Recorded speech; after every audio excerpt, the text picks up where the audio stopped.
Hello, everyone. I am Amy McMullen. I'm the chair of the Windsor Southeast Supervisory Union Board. We have a regularly scheduled meeting this evening beginning at 6:30, and we are starting at 6:32. I want to welcome everyone. Thanks, and enjoy the little bit of rain that we're getting. It's great. Let me see. Are there any changes or additions to the agenda? Is this where we talked about the correspondence? No, I'd like to do it. I'd like to make a change to the agenda. Okay. Oh, I dropped the ball on a few aspects of the hiring and employment policy, and I'd like to just push that discussion off to the next meeting. Okay, that sounds good. Sorry, Beth. Um, It's my fault. I apologize. You're good. It's all good. And then does that discussion about how to manage correspondence through email from community, does that go under? We can have that for discussion. How about, we'll swap that for the hiring and employment policy.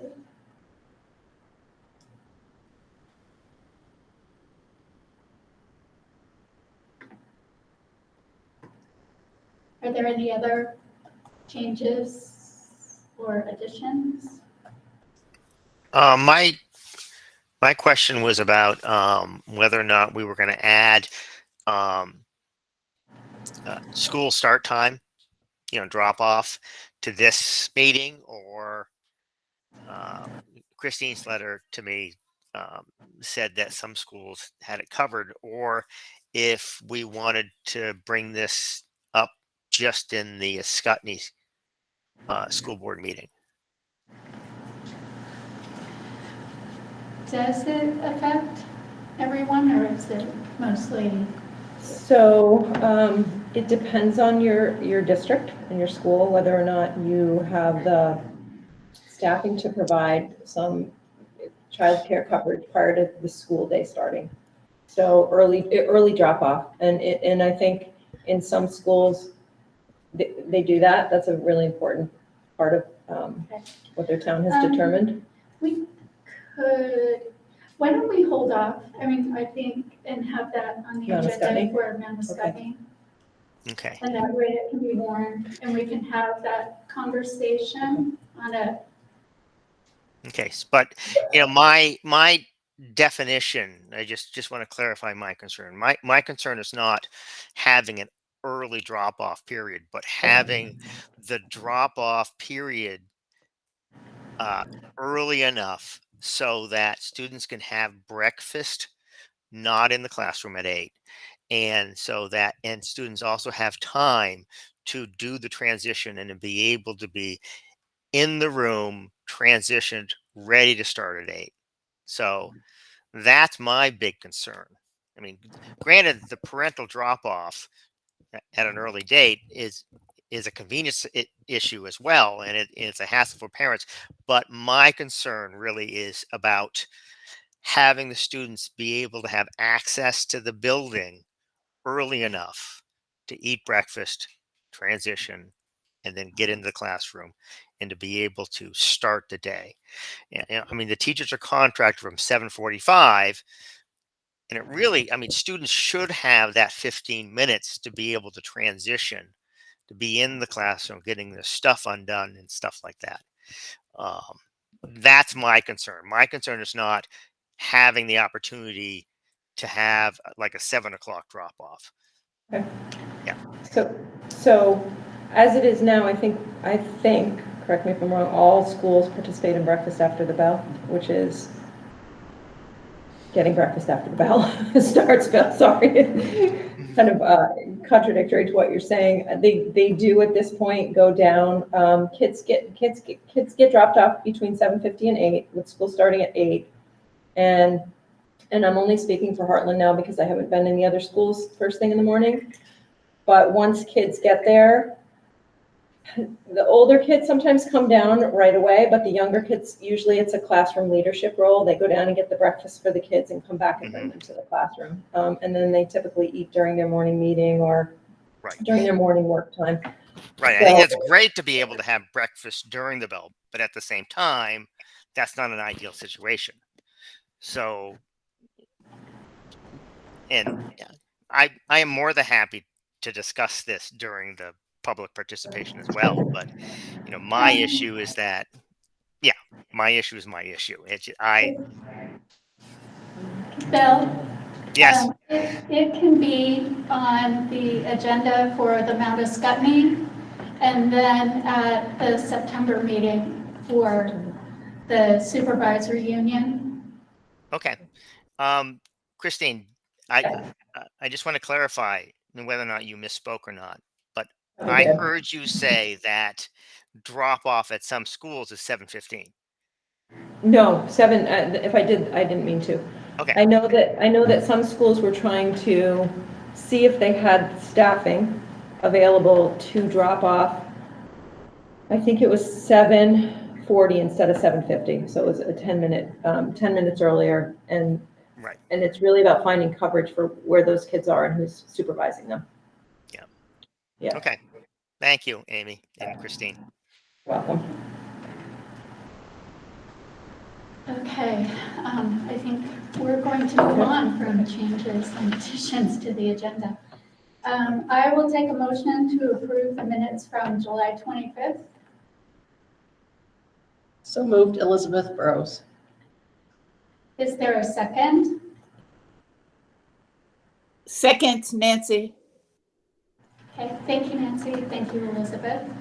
Are there any changes, additions, clarifications, corrections that need to be made to the minutes from July 25th?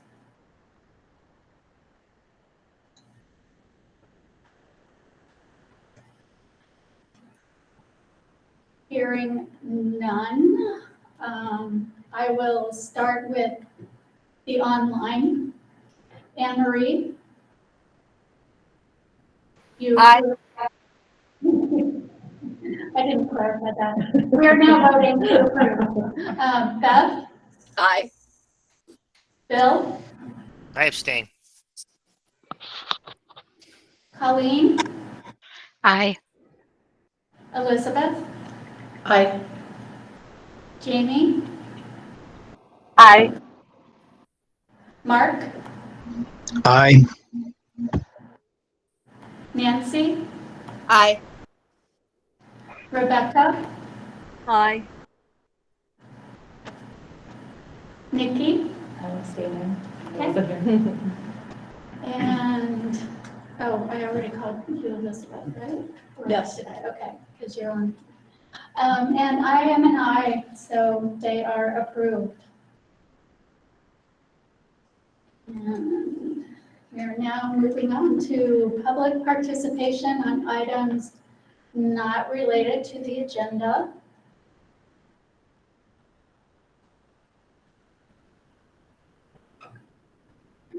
Just a moment.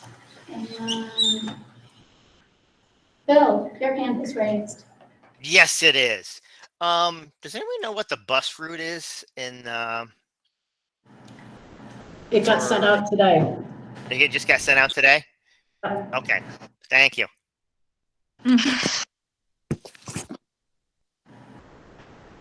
So anyone who is watching this meeting either tonight or in the future, it is July 22nd, and the bus route schedule got sent out today. August. What did I say? July. Oh, because I was looking at July. Yeah. Sorry. It's all good. August. We're in time warp. Yeah, again. I'm sorry for that. Are there any other questions, announcements? Yeah, I do have another one. The bus route Okay. got sent out to whom? Parents, well, I don't know. I I received it. I don't know whether it was as a parent. I think it was as a parent. I received it because I told them I was taking the bus. So maybe you need to let them know. Forward it to you, Bill. Thank you, Elizabeth. I think that's just Mount Escutney. Yeah, and it should be on the website. Once it's final, it goes on the website. But it is, you got to dig a little bit to get there, so. Rebecca, your hand is raised. I just wanted to make an announcement again. Next Wednesday, which I know is the first day of school, between 4 and 7 p.m., the town of Windsor with other mental health facilities will be providing an informational session on drugs and drug overdoses. It will be on the green. It'll be from 4 to 7 p.m. And that's next Wednesday in Windsor. Great, thank you, Rebecca.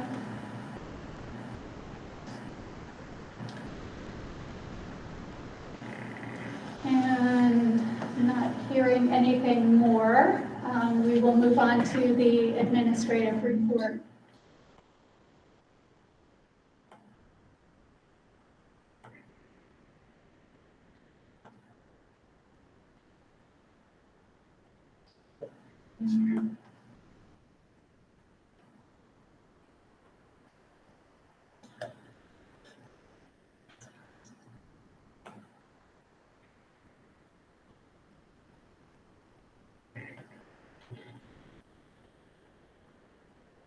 Oh, I didn't mean to do that. I meant to hit this one, slideshow. All right. Okay. So Katie's going to start us off tonight with some positive good news. Okay, so we thought we'd share a couple of pictures from Summer Academy. The folks you see sitting down at the picnic table, that was the whole pre-K crew that came to Summer Academy. We had quite a full group. And then the other students, so the older students from like 6th or 8th grade classroom, we had a full picnic. Craig made an amazing feast for all of us. It was great. And the weather held off and we hung out outside. Parents came for popsicles. Our goal for next year is maybe to do, we've eked up from what we did last year to this picnic, that next year maybe we'll also include parents. So that was our wish list afterwards. And we had about 30 families show up, which is great. And we averaged 80 students a day. We had 100 students enrolled when all the dust settled of who was really, really coming and who wasn't. Which ended up being a perfect number for the staff we ended up having. We had 33 staff and a few volunteers in the pre-K through 8th grade and representing each district. So we had a little bit different than last year. We had teaching staff, all general ed teaching staff from all 3 districts represented, and it was fun. We hardly knew sometimes everybody was in the building because everybody just ran itself. It was a great summer. Transportation worked out. Even the one day the Weathersfield bus broke down and we had to figure out how to get all the kids home. Everybody was flexible and super helpful. So looking forward to next year again. Excellent. Yeah. Okay, here are the hiring updates. We are still down a few staff members. You may have read the article in Valley News today. We're not alone in our staffing shortage, but we are still, we're still down to a couple support staff members in Heartland, one in Weathersfield, in the Mount Escutney School District. We're down 2 special ed teachers, and that is not for lack of trying to hire. Katie has been really working on it. Some support staff members. We did not end up finding an additional 4th grade teacher for that bubble class, so those 2 4th grades will be a little bit larger, around 22 or 23 students in each grade, in each classroom. 6 to 8 teacher we were not able to hire, but they, Colleen has worked out a plan for intervention. It really impacts some of the intervention we were planning. What does that mean, 6 to 8 teacher? A middle school teacher, they Just had a general teacher or a? Yeah, and Colleen can speak to it. It was going to be a teacher that it allowed the flexibility for some of the time during a teacher's day for them to provide intervention. And we were able to do that. I mean, we worked through some things where there'll be some of that, but not as much as we'd hoped for. And Colleen is here. So Colleen, if you, if I didn't do that justice, feel free to. No, you're correct. I just wanted to say it also was due to licensing because many of our generalist teachers in elementary school have a license that goes up to 6th grade. And our 7 and 8 teachers have a different license. So it was also to accommodate bringing on our 6th graders into the 6, 7, 8 team.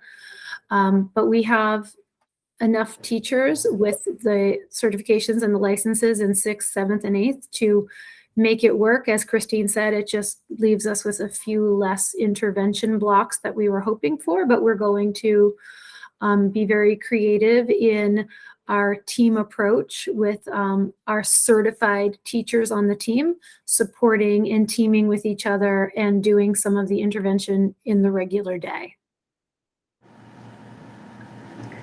It does help you to think outside of the box when you're faced with these kinds of situations. The health teacher we have not been able to hire. I talked to Kate Ryan today. They've adjusted the high school schedule in the hopes that we'll be able to still find someone. So moved health for high school, which is a requirement to trimester 2, with the hope that we're going to find somebody. So if you know anybody, send them our way. The French teacher we have not been able to fill. We're still down a Title I interventionist, and the high school counselor is pretty critical that we find somebody, and we haven't yet. The middle school, as you heard, was a want. We have one. So we have 2 counselors at the Windsor School, full-time. Maureen Mulligan, she'll focus on elementary. Jess Vivian will be middle through high school. And then the counselor that was hired at Albert Bridge will come over one day to try to help fill the hole at Windsor. Did I get that right? Yes. Oh, sorry. Rebecca, if you have a question. I do. Thanks, Amy. Christine, when you talk about the health teacher, I don't know if it's even possible, but is that something that maybe you can have a conversation with someone at Mount Ascutney? I know that there are requirements, but I also know that many times the state will make exceptions when there is critical shortage or when it's not easy to access teachers. So is that something that the principals have even thought about at this time? I don't know. I hadn't thought of that, only probably because we think about the licensure required. And you're speaking about a health professional, Rebecca, am I correct on that? Somebody that works in the hospital? Yeah, because I know that they also they also offer professional development and teach it to a lot of the staff in the hospital. So yeah, I'm thinking about what is, is that something that you can work with the hospital? I'm not sure. I'm just throwing that out. That's a great idea. We'll take any ideas because we are down. So yeah, we can reach out to Mount Ascutney and ask about that. I think most PE teachers coming out of programs now are certified to teach health as well. So anyone that's a licensed PE teacher. So it tends to be a dual certification now or endorsement. We're still down 2 mental health clinicians, although Katie might have 1. Yes. And Jim reports we're still down 2 part-time maintenance staff members. So we filled 1 of those from last time. I have a question or an additional comment about the counselors, I was gonna say the very same thing as Rebecca, actually. I wondered whether there was a way to ask whether, like, Mount Scottney Prevention Partnership might have ideas about how to, as a stopgap. Yep. Provide support.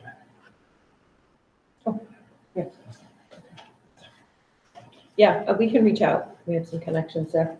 See if they have any people we can, that So, I can mean, help not fill the as a gap. permanent thing, but as Yeah, a, interim. Yeah. Okay.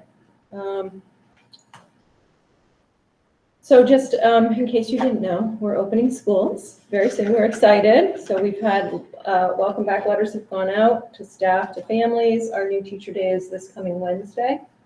We have around 30, I think, that we're expecting on new teacher day. Is that about right? I'm looking at you too. I don't know, I'm thinking somewhere in that ballpark. And then the teachers have the prep day is Thursday, so they have that day to work in their rooms. Katie and I are going to meet with the new support staff members on that day for to welcome them and show them a couple of things. And then we're going to send them off to buildings so that they have time to meet with their case managers and classroom teachers. That was a big shift in the contract, a big hole that we've tried to fill, giving them some time to talk about their kids before they are welcoming them into the classroom. So that is something we're pretty happy about. And I know that the staff will feel that way too. So we're welcoming everybody back on the 26th. And then, yes, Elizabeth, what does it LIM stand for? Leader in Me. Oh, thank you. So we'll have our building-based days and our Leader in Me trainings on Monday and Tuesday of next week, and then the students will come on the 31st. We're very excited, and we'll talk a little bit more about Leader in Me in a minute, so bring you up to speed on where we're at. Oh, we're going to do that now. Next slide. So yeah. She wasn't just whistling dancing. I did, yeah. So you heard a little bit about Leader in Me last year. I know the consultants came and did a little bit of professional development with the board. We feel that Leader in Me is a framework for implementing the goals in our strategic plan through a common language, shared paradigms, and accountability. So at the beginning of the month, we had our district design meetings with our district level teams. Actually, our coach came and met with the administrative team first, and then had a day in Heartland, a day in Weathersfield, and a day in Windsor, and Albert Bridge joined the elementary meeting with the Windsor staff here at Windsor.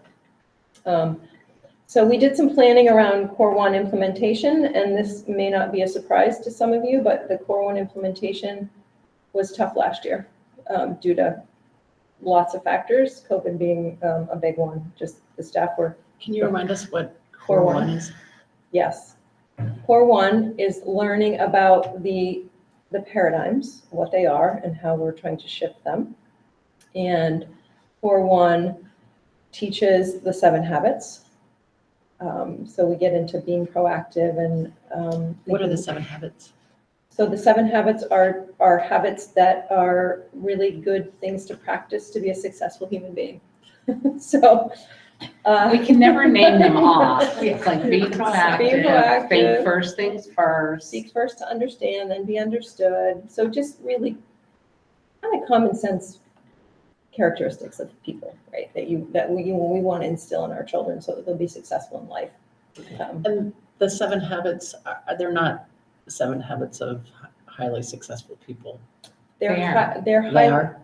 7 habits of highly effective people, or 7 habits of happy kids for the younger grades. So it is based on Stephen Covey's work. And then they brought it into there was a teacher that saw the power of the 7 habits and she brought it into the school, and then Franklin Covey joined, I think it was Covey actually joined in, and then Franklin Covey merged, and they put it in student language. And so the whole Core 1 really is about that that. leader in developing the habits. So can I just dig a little deeper here for just Sure a second? can. Yeah. How does that look for, I mean, are all students encouraged to develop these habits? So the habits, the way that it's been done, the staff first learn about the habits and how they can embody them. And then the students are taught the habits. And That's core 2. the students are taught the habits in core 1. Okay.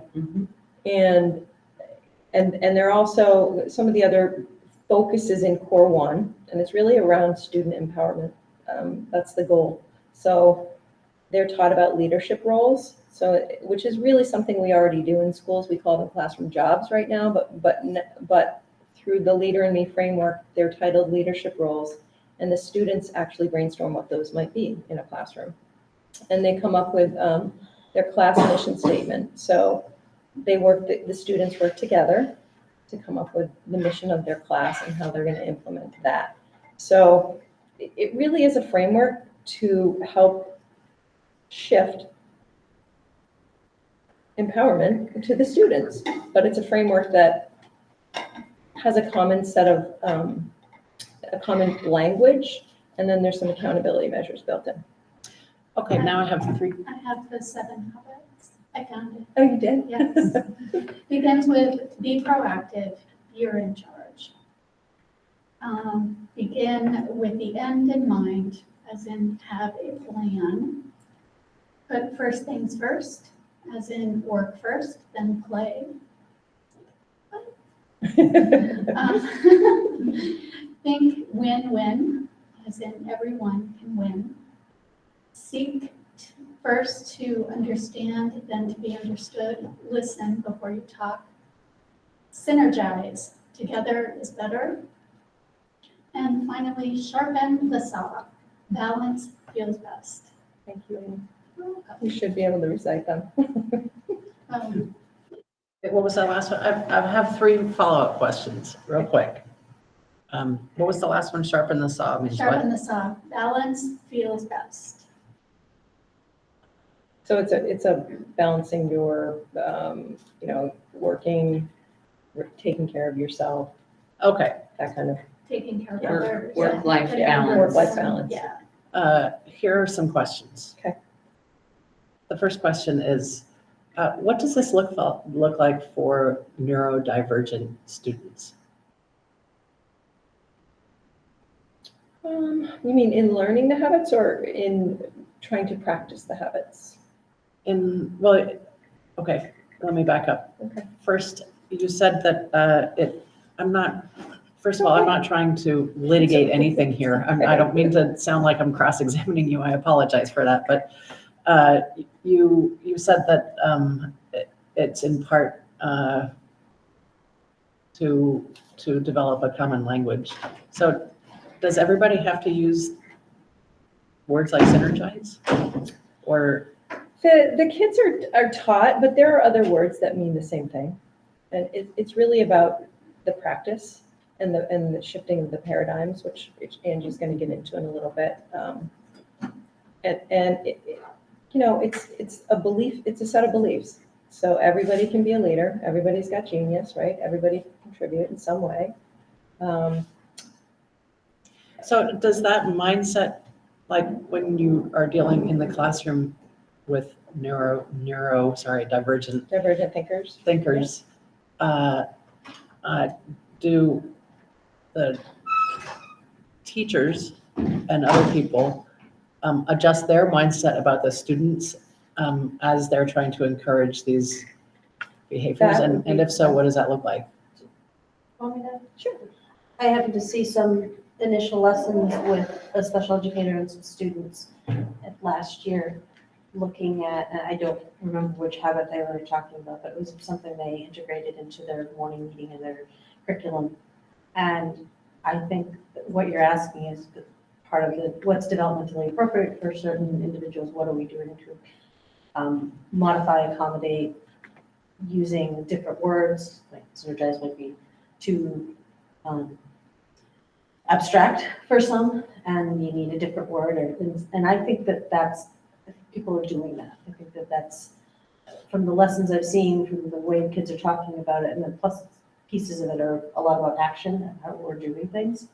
I think it's like any other curriculum or approach or whatever we want to call it, that meeting students where they're at. And Well, I guess that was one of my questions is like, if you're trying to develop a leader in every single student, how do you accommodate the kind of leadership quality for students who really don't naturally have the ability to grow that on their own?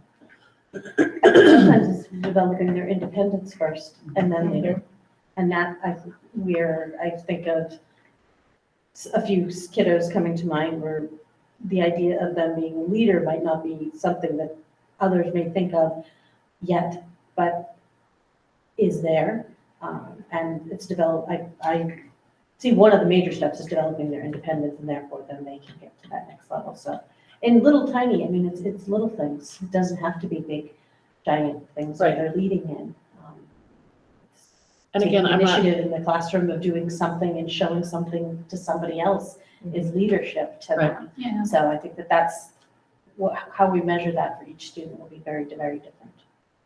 again, I'm not asking from a place of skepticism. Oh, I'm just I know. ignorant. So, No, I- we want to be clear and transparent about it. So questions are good. are these linked to the transferable skills standards?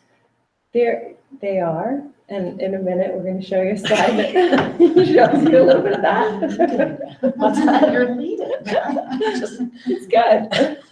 It's good. So okay, I should take it offline. And is there a person that I can ask more questions of? Yeah, Angie's our leader and me lead with our consultant Barb. I'd be happy to. I bet you can get right into the Leader in Me website, which has some wonderful resources. There's trainings on there, and it's like from video to text, like a whole variety of resources there that I could point you toward that would help you to understand it. Well, I don't want to, just to clarify, I don't want to be trained in Leader in Me unless we decided as a board we were going to. Right, but it would give you an overview so that you could understand what we're doing. I just, when I hear sharpen the saw, which is for work-life balance. Yes, It it doesn't connect for you. doesn't. Well, Sharpen the saw, I think, is the but- hardest one. Yeah. The words do not They don't belie. embody Yeah. what sharpen the saw is. And I struggled with that one, and I've been familiar with the 7 Habits for 20 years. That sharpen the saw one just doesn't resonate. There's something about that language, but it's, when someone explained it to me as being about self-care and work-life balance, I was like, oh, why didn't they just say that? Yeah. Because sharpen the saw. Because here, where it says sharpen the saw, underneath it says balance feels best. Yeah, and I mean, I'm not taking issue with that. I'm just trying to picture when Kids. that's kids. Yeah. uh, Trying to understand it. It's hard trying to for us. understand it and without taking advantage of it. Yeah. Yeah, so here is more definition. I didn't scroll all the way down the page. I'm really bad. Okay, so balance feels best. I take care of my body by eating right, exercising, and getting sleep. I spend time with family and friends. I learn in lots of ways and lots of places, not just at school. I find meaningful ways to help others. Thank you. That's what that means, balance. Sharpen the saw, sharpen your life beat. Could be phrased differently. Live on the I agree. cutting edge. There we go. On the cutting edge. There you go. No, I didn't see the graphic. The Thank sharp you. and the saw is on the top of a tree. Oh, I don't know. It's on the top of the tree. Yeah. Yeah. As the habit, they go up the, Yeah, but it's like a tree and a saw. And, yeah. we dove into this discussion and I was like, I apologize for taking up It's okay. the, It's okay, Time because expanded. I'm sure other people who Yeah. would be listening Yeah, it's now beneficial. or later would be having the same questions. You know, And I don't want to, yeah, but quickly, Heartland, I've just realized that Heartland is ahead of everyone else in the Leader in Me? Because Heartland started Leader in Me like 3 years ago. We started exploring and we started to try to implement some of the habits on our own without, Yeah. I borrowed a book Mhm.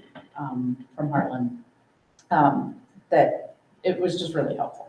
And so to me, having read that book, I don't find the website as helpful. Having read the book that I think they're Yeah. using in the classrooms a little bit. Yep. Was just really helpful. So maybe. Was that the highly borrow. effective teens one? No, it was the kid one. it was the Happy Kids, yeah. Yeah, Happy Kids. Okay. That's the level I'm at. Yeah. Happy Kids. Yeah, that one. 7 Habits Of Happy of Kids. Happy Kids. Yeah, so maybe you can borrow one. Yeah, we have plenty of copies.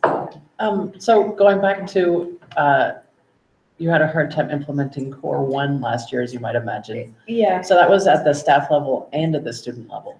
yes. Okay. In some schools, so as Nikki said, some schools are a little ahead of other schools in the implementation of Core 1.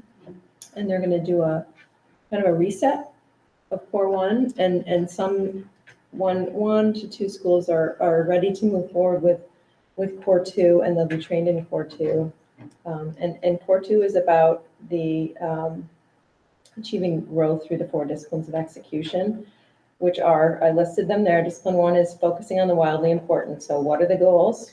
And it's X to Y by 1, so they're measurable. And clear based on data. So that is something that we're going to talk about a little bit more, what those are going to look like. Then you're going to act on lead measures, and those lead measures are going to lead you to fulfilling those goals. You're going to keep a compelling scoreboard, which just means you're going to keep track of how you're doing. And then you're going to maintain a cadence of accountability, which is being accountable for the work that we're doing. So we're going to go into it just a little bit, just briefly. Yeah. Can Rebecca? Rebecca has Oh, a yeah. question? Yep, absolutely. Sorry, Rebecca. Oh, that's okay. Thank you. Well, it was really interesting listening to the conversation in the last few minutes. One, because there were lots of questions by school board member, and also it really raised the point. Well, if we're trying to figure out exactly these habits, okay, are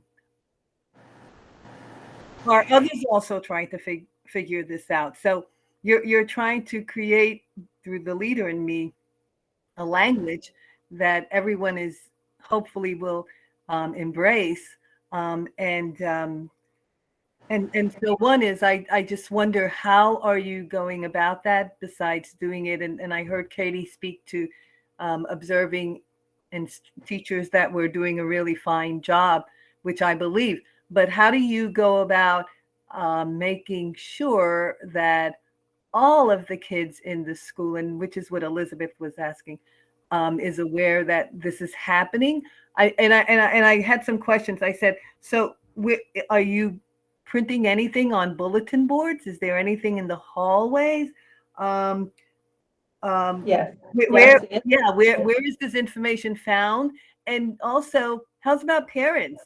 It would be wonderful. Is it accessible to parents so that when their children are coming home and talking about this Leader in Me framework, parents can go to a place and find out a little bit more about it and have a conversation with their children. And so I'm just wondering, it sounds like some schools have already gone through the process and seem to be not fluent, but comfortable to a degree.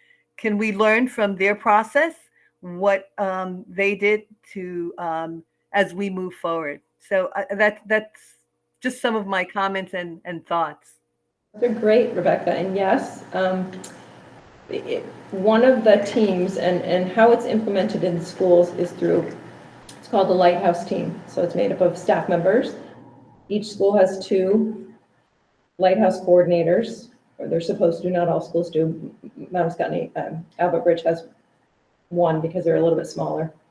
And then they're action team members, and they meet, and that's built into their at the end of the day meeting time. They meet twice a month. It's called the Lighthouse Team. And they plan. There are different teams. There's one team focused on staff learning and student learning. So making sure the staff are, like, we're talking about this regularly at our staff meetings and doing a little bit of education as the year goes along, and how we're going to teach our students as well. And then there are two teams. One is about, they're the culture teams. One is about the environment, and their job is to make sure we are communicating potential, worth of potential, all students all over the place. So that is one team's job, essentially. Christine, if you want to flip forward 2 slides, Did you put it in? you're going to, Yeah, let me get the there, hold on. framework is right there, 2 slides. So I'm on the wrong tab. Hold on, let me go back. So there's the framework, the culture team, creating a leadership environment, and then sharing leadership. And so eventually, we're all going to get there. There'll be student leadership Lighthouse teams helping to make decisions in the building and representing the students in terms of decision making. When we get to 4.2, then academics comes into play, and that's where those goals come into the discussion and what we're doing in our schools. Does that answer your question, Rebecca? Or your questions? No, I didn't answer the family one.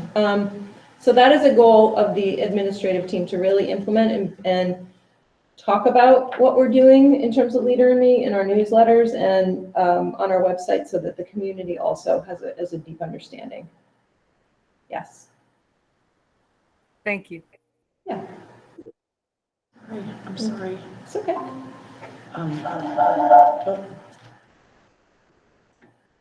Here is a good example of my question about divergent learners or neurodivergent learners. It's also my same sort of the struggle I have with project-based learning. Mm-hmm. And that is the student-led conferences. Because I don't know that student-led conferences work for all students. Yeah. Just as project-based learning doesn't necessarily work for all students, and it can be really torturous for. Agreed. Agreed. And that's really about knowing our kids and being able to differentiate what they need, what their needs are, and meet their needs. So absolutely, that, I mean, the goal is to empower the students, right? So that they're setting goals, they're reporting out on how they're doing in a student-led conference, but there's always going to be kids that need something different. So Right. that's what we're about. Does that help? Even Does that help? Uncomfortable. It really makes me uncomfortable. uncomfortable. Yeah. Even it in does. the adult workplace, when you have employees working together as a group, some are going to do better than others. And some, as we all know, there will be more work done and less work done. And some people getting really, really frustrated and others just really achieving. Yeah, and but also, you know, that's an example where somebody who is on the spectrum, for example, just as an example, may be so completely turned off by a group project that they're just totally disengaged. And what is the value in that? What value for that student, other than shutting them down and possibly shutting down? So it would seem to me, since we are looking at differentiating learning and teaching styles and how kids are learning, that if we were to have that situation of a student who is just so totally just shuts down in a group situation, then that person would be accommodated to work on their own project with adult assistance when and if needed. Ideally, Ideally, that would be the Yeah, goal. That would be the I mean, goal. ideally, this is all ideally. Project-based learning is all ideal. You know, that is what we're working towards. I just don't want, I just want I guess I just want reassurance that, student-led conference is not the evidence, that a student-led conference is not the evidence of achievement of leadership skills or of No, empowerment. no, it's one piece to a larger puzzle that might not work for some kids. For some kids, it might be just fine, and they can grow their skills in leading their own learning and reporting out on how they do it. But Elizabeth, there's never a mold that all kids have to fit into. Okay. That, I mean, there's just not. There used to be a mold. Yeah. And it was called Rose. Right. Yeah. And I a know. teacher up front, and everyone taking a test, and if you failed that test, you failed. So, you know, we're moving away from that. And, I mean, again, ideal versus extremely non-ideal. So I think, I mean, I get, I appreciate you all, We and appreciate again, you coming. I'm not coming from a place of skepticism, I'm just asking questions, sorry. Rebecca, your hand is raised. And then, I think Bill's hand was raised before me. I was going to input educationally, and I don't think I need to. Okay, I'll jump in. I do want to say that I think that it would be in our interest to to look at the fact that we are seeing more students that are on the spectrum, and that we as schools should really begin to, you know, embrace, not only look at differentiated instruction, but really look at that is probably going to be extremely important moving forward in terms of most of our students being successful. And it's a wonderful opportunity if we look at it now and just start, and which I know already many teachers already do, but start looking at it as something to continue to talk about and continue to look at different ways of implementing that. thank you. I wanted to take a step backwards to address some of what Elizabeth was talking about. I think one of the cool things about Leader in Me, while I'm not like all in, I think that one of the cool things is that the teachers have to understand it first.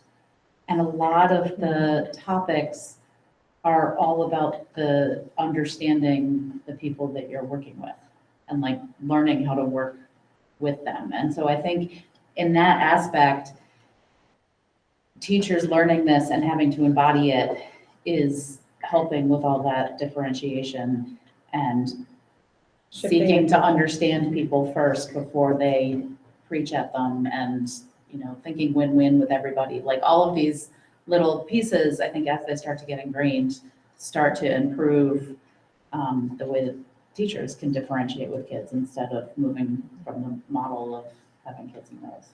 So, like not just having the kids learn this, but the adults learn it first.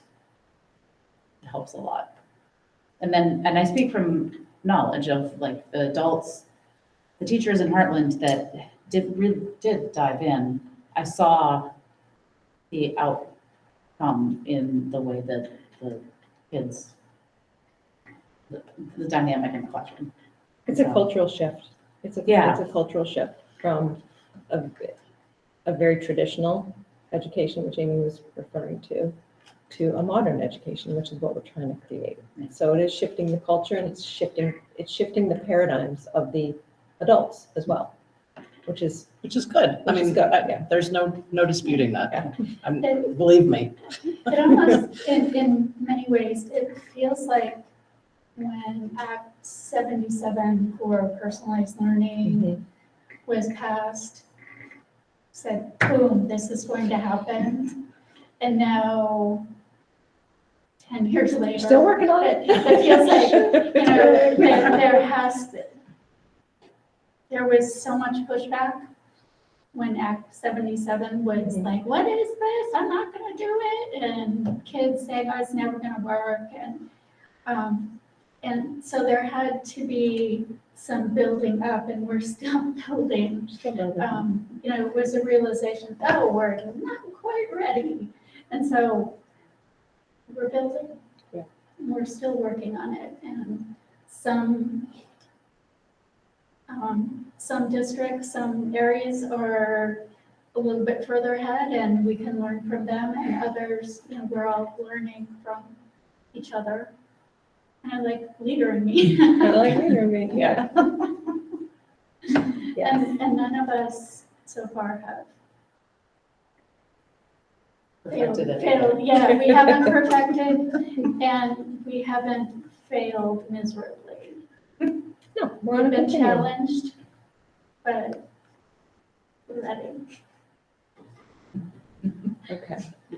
I'm gonna go back to this slide. It's okay. Angie's gonna talk about See-Do-Get and a little bit about what we've accomplished so far.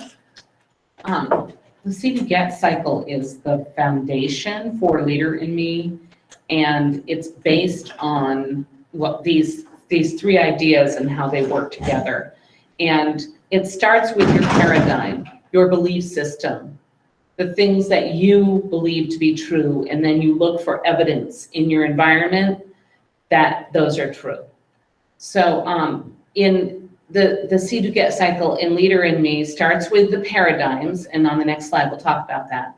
Then we actually go backward in order to figure out what we're going to do in order to shift our paradigm. So what you believe impacts what you do, how you behave, the things that you say, the things that you do, the things that you the things that you create, and the result of that is what you get. So what you believe impacts what you do, because we all do things based on a belief that we have, and then the results that we get reinforce that paradigm, reinforce that belief. So if we go to the next slide, you'll see that this slide is the framework, the Leader in Me framework. And at the top are our core paradigms, our core beliefs.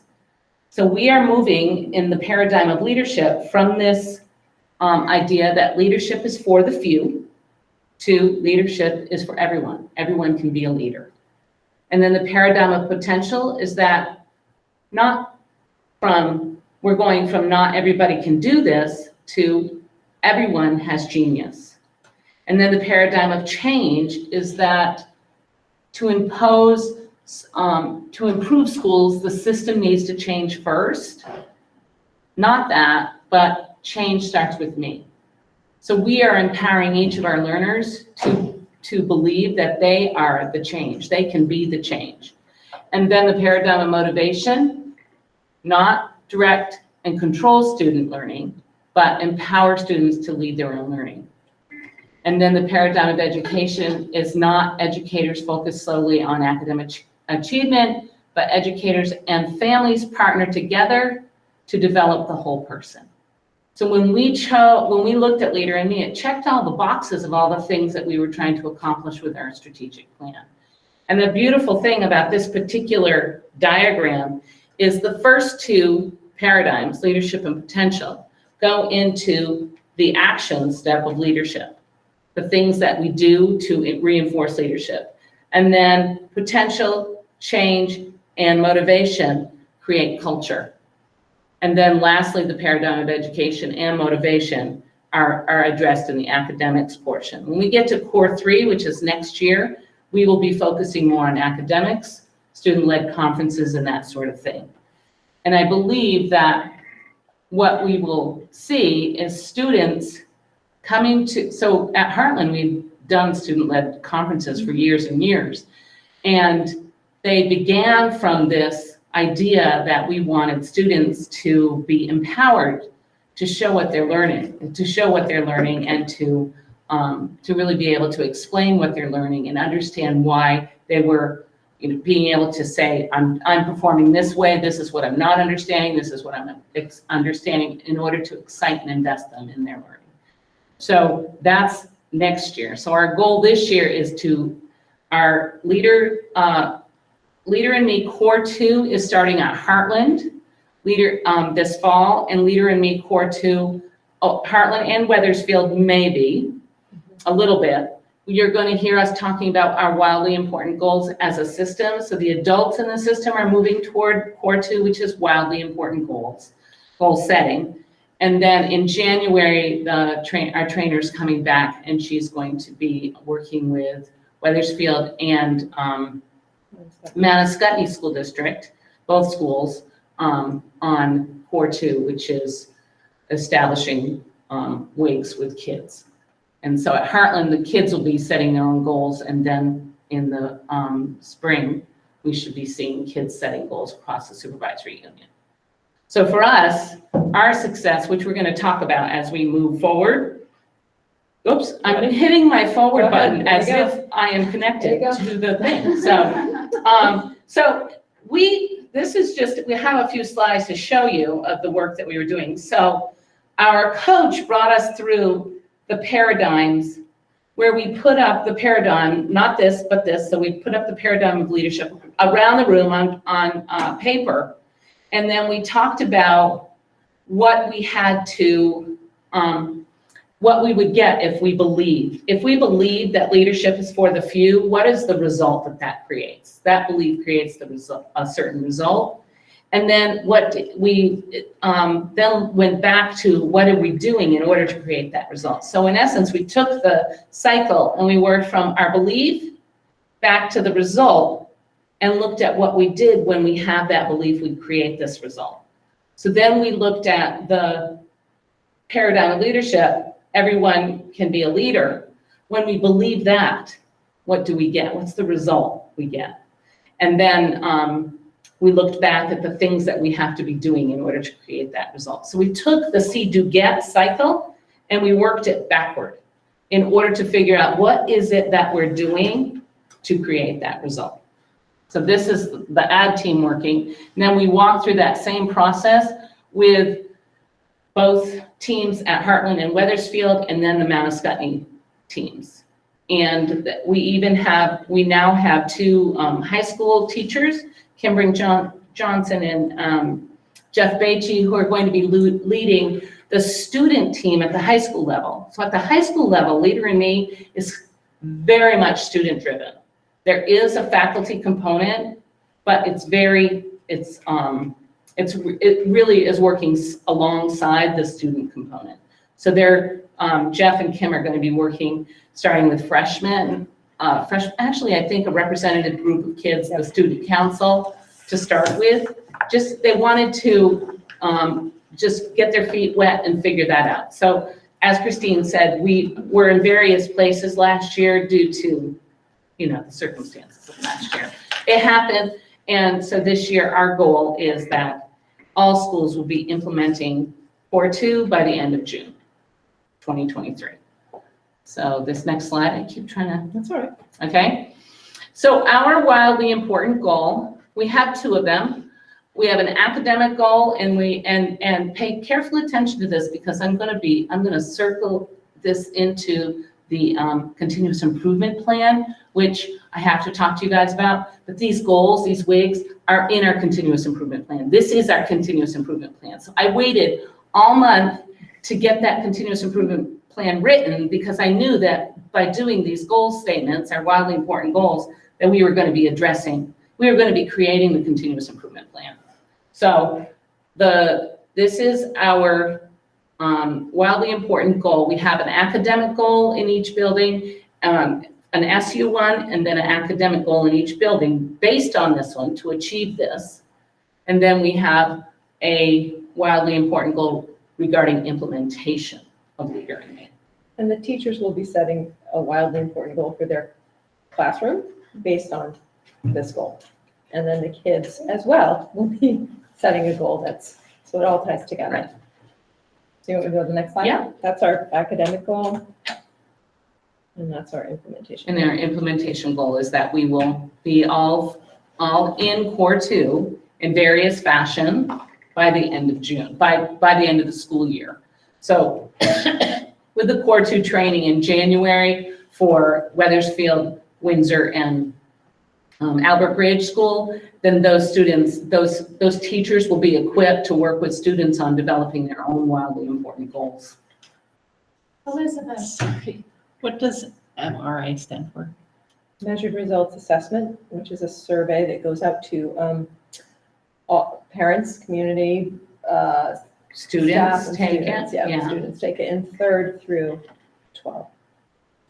Albert Bridge, she did put one out at the end of May, or in the middle of May, you may not remember that it was called. I will register one complaint about all of this, which is it seems really rife with acronyms and buzzwords. It's hard to follow. It makes it hard to follow. That's a good point. Please don't hesitate to say, We need a little. our wildly Yeah. important goal is, the way they talk about the wildly important goal is that they talk about the whirlwind, and that's just life. And that when you think about that whirlwind, you think about the things that pop out of that. Like if you think about a tornado and then like the cow popping out of you, like, you know, like those things. What Like, happens to them? in order for us, we're not going to stop the whirlwind. It's going to happen. You know, it's coming at us. And our wildly important goal is the thing that we can hang on to. It doesn't mean we aren't doing other things. And the resistance to establishing a wildly important goal is really interesting because people, I think people think that if they're going to focus on something like that, that they can't do these other things. And I think the wildly important goal is in service of everything else. You pick the thing that you think is going to make the most difference for your students across the board. So we have an academic important goal, wildly important goal, and then an implementation one. So later, when I'm talking about the continuous improvement plan, we needed a safe and healthy schools goal, which is we're creating safe and healthy schools with our implementation goal that all schools will be in core 2 by the end of the school year this year. And then we needed an academic goal. And if you are a teacher of reading, you will be working on the reading goal to move our students from SU-wide, we're at 56% proficient and above. We're going to be working on moving to 79%. So that's moving all our students who are below proficient into the proficient. So it's not that we don't want to be working on elevating all students. Of course, we're elevating all students, but we want our wildly important goal to be something that we can wrap our brain around. So we focus on what are the things that we can do to move this just forward a little bit. And this doesn't show that kids will set their own targets, their own goals. And so our expectation is 100% of our students will make progress on their goals. And that's not reflected here, but No. 100% of our kids, that's the expectation. We'll make some progress, and they all start in different places. And the increments that they grow might be different over the course of the year, but everybody's going to make some progress. That's where that differentiation and that personalization of the goal setting process comes in. And you will see that at Heartland right away this year and in our other buildings to the extent that our teachers are comfortable with it, because it really is a core to that the kids setting their own goals, their own wildly important goals is a core to practice. So. And the great thing that we found out, which we didn't even plan, so we were doing the book study, the administrative team, the UDL playbook, and Katie Novak references the 4 disciplines of execution, taken right from. And wildly important goals. It was like, We were like, what? we must be doing it right. We took it as validation. When you find something. You're like, ah, Yes, yes, And you all text each other, did you see that? yes. Yeah, so that was, yeah, I guess validating. We need to keep moving. Yes, let's We keep have- moving. We have 2 questions Okay, and go back. then We'll we move just on. need to keep moving. Yeah. So Rebecca and then Elizabeth. I just wanted to make a comment, because earlier, Christine, you said you are going to be working on the how do you bring the parents into this process? And so the use of acronyms sometimes just really loses parents. So as you move forward, I think that's something you want to just play. I don't know how you folks would want to work with that, but you want them to be able to not feel intimidated and say, oh, okay, that's educators' language. The other piece I thought would be a great opportunity to for those as you're moving from Core 1 to Core 2, if you were to have, because you're saying that you have students that are doing leading a lot of their learning in the high school level. If at the end of the year or even mid-year can have a representative or a couple of representative of students really speak to that. What is it that they are experiencing, processing, and what is it that the processes and what is it that they're moving towards? The other piece is also having the teachers who are the staff who are supposedly leading these. I would love to hear from them what their experience is and, how is it that it's working for them. But it would help not only a lot of parents, but I'm sure it would help everyone understand the process and also walk along with the process as you're doing this. Great suggestions. I wrote them down. I got it. Elizabeth.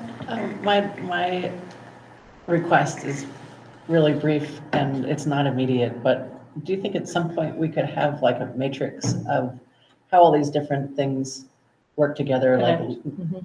I'm sure you have it in your mind, if not already existent, so. Yeah. Okay. Like the Leader in Me and the strategic plan and the continuous improvement plan and the All the plans. MTSS and all the different, how they all work. Yeah. Yeah.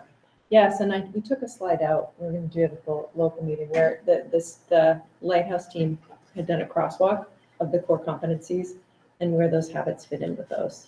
So it was in here, but we Have a portrait changed our of the direction. graduate. Yeah. And the. Okay.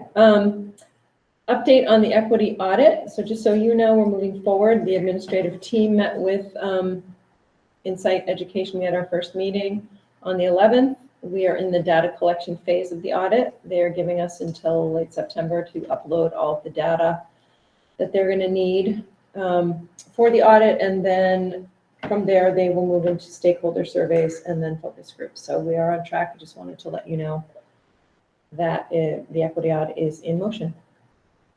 And we're looking forward to finding out what we learned from that. The next update is around the coordinator of diversity, equity, and inclusion. Speaking of acronyms, say DEI and diversity, equity, and inclusion. And so just for clarity, the WSESU school board charged the superintendent to hire a coordinator of diversity, equity, and inclusion. And that is what we're working on.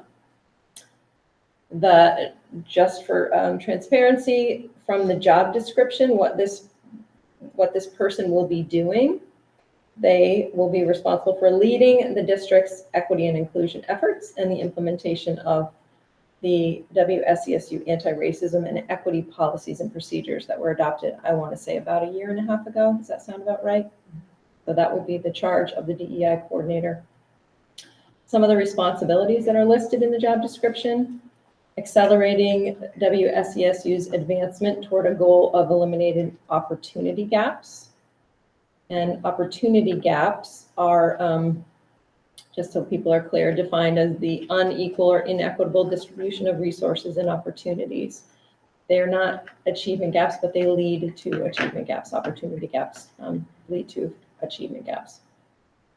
Another responsibility will be ensuring all district staff increase their cultural proficiency, removing systemic barriers from students and families, and collaborating with educational leaders and community groups to ensure safe and brave spaces within our community or our communities. So those are the primary roles.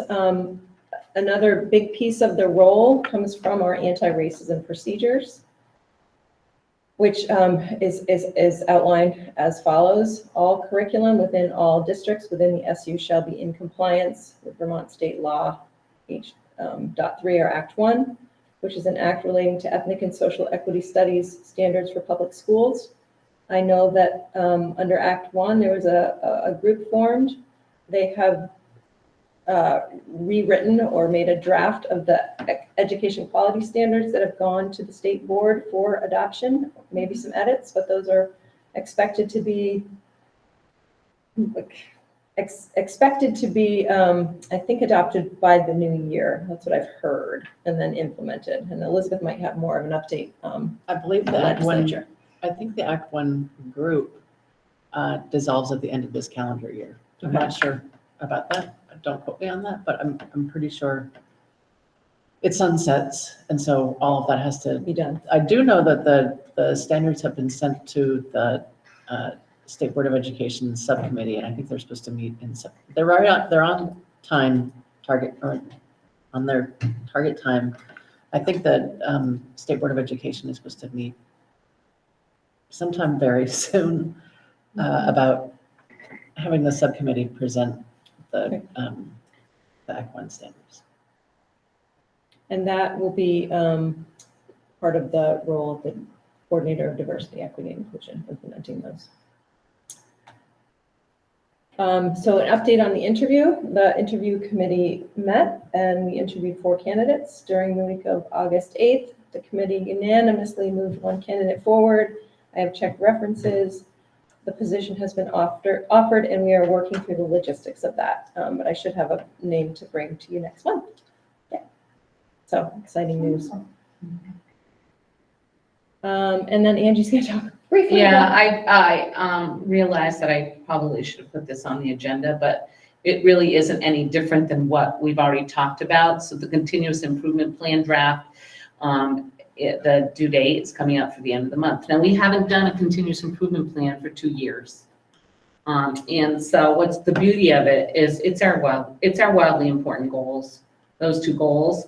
And so can you link there and open it? I can do that for you, sure. This may or may not look familiar to you in terms of if you can remember what it looked like. It's just one of the many plans. So it's, it reflects our strategic plan. There's no grid. So I think they simplified the. I'm just kidding. I'm really yeah. So I think they simplified the template, but I've included as they've included our collaborative stakeholders are all the people that have been working on our this summer, in particular on our administrative team and our lighthouse teams, on our Leader in Me work. And so as we scroll down, you will see reflected in the Safe and Healthy Schools goal is the implementation goal. And the measures, which you might find interesting, is the results of assessments will show growth in all areas. So if they don't have a reading goal, they will have a math goal. So if our teachers of math and science can work together and focus on math goals as we get up to the departmentalized classes, and our teachers of social studies and language arts can also work on the reading goal together. But we really want to figure out ways for all of our, like how does the PE teacher work on the math goal, and how does the art teacher work on the reading goal, and trying to figure out how we can really be working on those goals in little tiny ways, even in all the things, all the experiences that our kids have in school. So we have that goal, and then the academic achievement goal, which is the reading one, which I already read. And Okay. first we have Elizabeth, then Nikki, then Rebecca. Three of us over and over. I know, I'm sorry. I was wondering how this, how UDL works with this, or not UDL, that integrated studies. It seems to me that all subject areas should be working on all goals, that the math and science teachers should be also working on English goals, and vice versa. We really are fully integrating all of those subject areas. So the way that we practice this first year is one goal. So we do have teachers that teach just math, and looking at the reading goal is harder for them to translate to their content area. But I know exactly what you're saying, because I agree with you. Science is different though. I mean, science can easily. Yes, but how do we do that? Is like, so we're trying to figure out the way that they can like, what's the entry level for this goal setting process? And this is like, if we can make it look more like their content area, I think that'll be helpful in terms of supporting the process, because it's not really about the goal, it's about the process and about kids identifying their own places where they're going to work to improve their learning in an area. But It's also getting back to that mold of teaching, you know, there were silos. Yeah. Where a science teacher was here and a math teacher was here and an English teacher was here, and they would ever meet, except maybe bumping into each other in a hallway or something. But you can't just start and say, you're going to do this. It has to be incremental, just like you can't tell a student, okay, you're gonna lead the class today and it's gonna be great. You know, Right. you have to move incrementally. I agree. However, the students also have to be taught about that at the same time. So students shouldn't just be siloed into thinking Right. that English only takes place in English class. Mhm. Because as long as the teachers teach that way, then the students are gonna learn that way, and they're not gonna realize that, you know, that your language affects all of the, or, you know, everything Right, affects it's- everything. It's like understanding that at a certain point in your learning, you're learning to read, and then you're Yeah. reading to learn. Right. And a student who is in a math class has to be able to read. Right. So, I mean, that math teacher also knows that and can help discuss the language of math, because there is a way to read to learn math. And I think that That's the hopefully goal. will That's the be goal. more, what's the word, intentional. As opposed to a math teacher saying, okay, here's your assignment. And instead, they're going to be teaching them how to read. I think if we think about the goals here, the implementation of Leader in Me and then the academic goal, we're really teaching kids to look at something in their own behavior and take control of that and empower them to see the connection to something they're doing to their outcome. So the goal itself is you could probably pick any kind of goal, but to simplify it, I think this is how the Leader in Me starts with an academic goal that's related to math or reading. And then we also have the implementation goal. Kids would only set one goal, I believe. So we'll watch and see what happens at Heartland as they're doing this, and as people across other teachers across the SU, as they embrace this and start working with their students, we'll see how that goes, because I do think we have to. I think the idea of it is that students become goal setters, and it doesn't matter what academic area they're focusing on. They're gonna see that I'm controlling this outcome. I can set a goal, I can say that this is what I'm going to do to achieve that, the things I can control, my lead measures, and then I'm going to track that, and then I'm gonna see my results. So this, was there other questions? Nikki, and then Rebecca. So, And then we really do. I know, I'm So, so I'm sorry.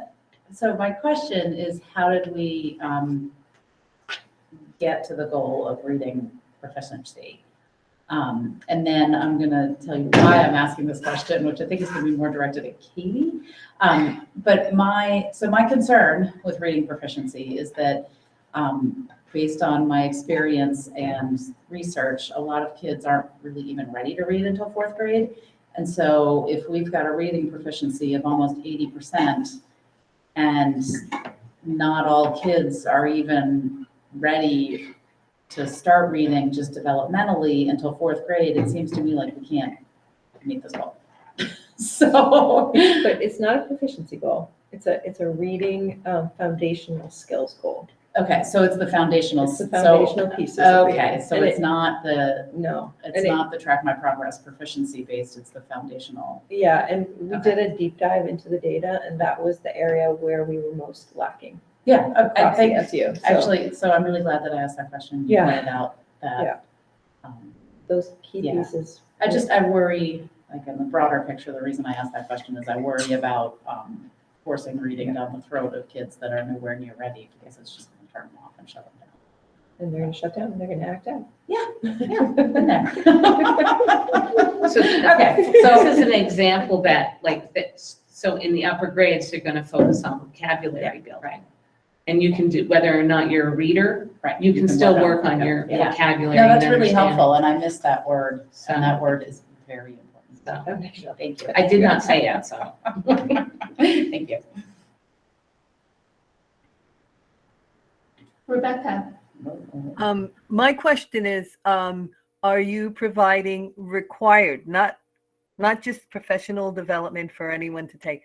Are you providing required professional development for teachers so that they have a better understanding of how to teach this process to students? There's great research work done, and there's just great professional development work that's available for teachers, so they're just not working in the blind. And are you providing that, and are you requiring it for teachers?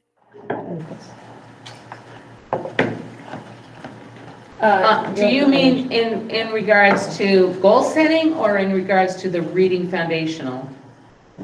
In regards to, if you're talking about having a teacher try to teach science, English in a mathematics class, are you helping them get to that place where, they're able to teach that? Because probably many of them were not taught that.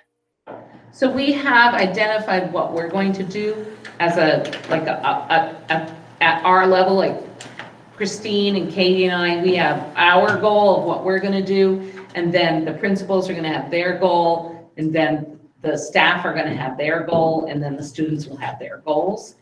And part of our goal is to figure out what's the professional learning that our staff need, and then figuring out how we support the principals who will be often delivering professional learning, how we need to support them in order to provide that support for their teachers, who are then providing that support for their students. So yes is the answer. Thank you. All right. One more slide. Nope. Sorry, it's been a Sorry very about long. All right, just other updates. I just want to mention we're doing the book study. And that is with our MTSS leadership team as well. Procedures are now linked on the website. You just have to scroll down under the policy. So if there are procedures in the policy, they're there. I looked today to double check. You do have to keep scrolling because it looks like there's a blank page. Just keep going, you'll find them. And then the VSBA, VSA Annual Conference at Lake Maurice, October 20th and 21st, with the theme of how are the students doing? That is a conference that I think board members sometimes go to. Yeah. So I'm just putting it out there. It's not until October, but just letting you know that's the date and that's the theme. And then lastly, Larry just wants you to know if you were on the SU Budget Committee last year, he's going to be reaching out to you soon to set up some meeting times. And that's it. I will stop sharing. Is there any questions? Yeah.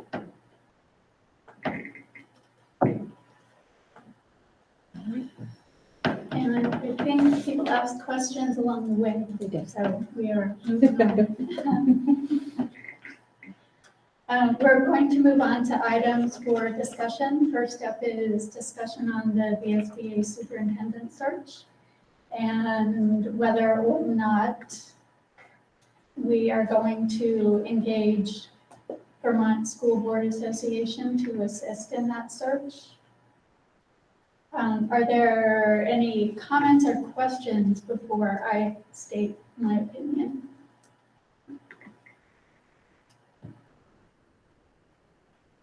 We did have them come speak with us. Yes, Bill? I'll just be straight out and honest for a change. I have never been particularly impressed with VSBA. I wasn't impressed with their presentation. I wish there might be some other options or even an internal review of applications, but it didn't seem to me like they had a lot to offer. There wasn't a lot of confidence in what they did. That's my take on it. Have you been on a board that is doing a superintendent search? No, I haven't. Okay. Well, but yeah, that doesn't change my opinion, though. Oh, I know. Yeah. I'm just, I mean, any search. I've been on boards with searches, but I've never. Yeah, so having an organization or someone outside to be able to do all the vetting of applicants at the very beginning. Also someone to assist with to be the moderator or facilitator for teacher discussion for focus groups, and also having an outside person being able to do all the background search information for us is going to be highly valuable. Right. If- I'm not disagreeing with that, but I mean, Yeah. basically all we've looked at is, I guess the only presentation we've had is from VSBA, and I've never been impressed with them on anything, and I wasn't impressed with what they would offer. I mean, basically what they said was, well, we participate in this and we can help. That was their presentation. I don't know if that's the only option everyone wants. I'm fine, but Rebecca? I think we talked earlier when we had this discussion about were there any other options? Because I think that came up. We just didn't want to rely solely on one organization. I don't know. I don't remember if anything else came up. I know VSBA is something that we're familiar with. I think Amy did mention another organization that she has worked with, and it didn't work out too well at all. I know it's tough. It's like just like getting one applicant for a position and then hiring them because that's all you had. But I don't know what our options are. So Nikki? I just Googled superintendent search options Yes. because it's Google. Yeah. And VSBA is number 2. Who's number 1? Superintendent Search Services Handbook, and it's CABE, which is CABE. So they offer board members a workshop on how to do a superintendent search. So it doesn't look like they actually do one. I was just really surprised that VSBA was the second thing when you search that.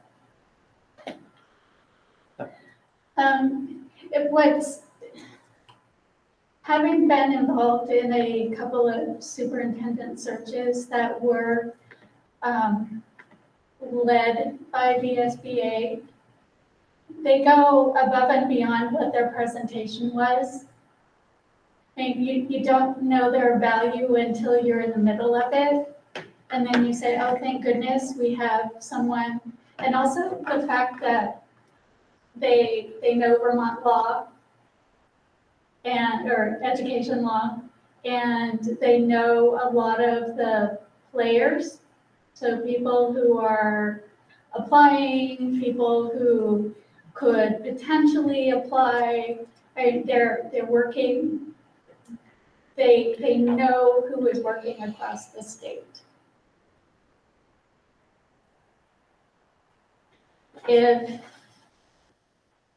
someone would like to look further into other options and we can make our decision at the September meeting, that is also, that's an option.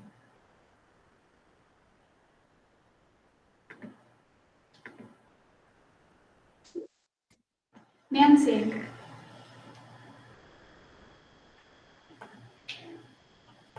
Your volume, you're muted. Okay. How much does the Vermont group charge? I believe it was somewhere around 8,000.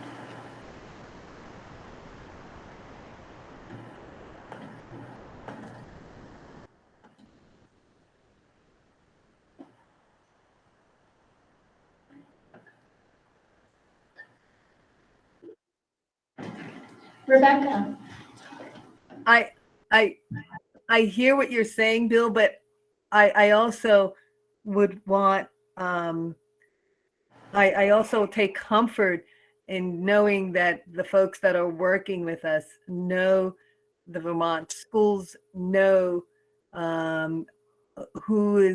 what's going on, are sensitive to the laws in Vermont.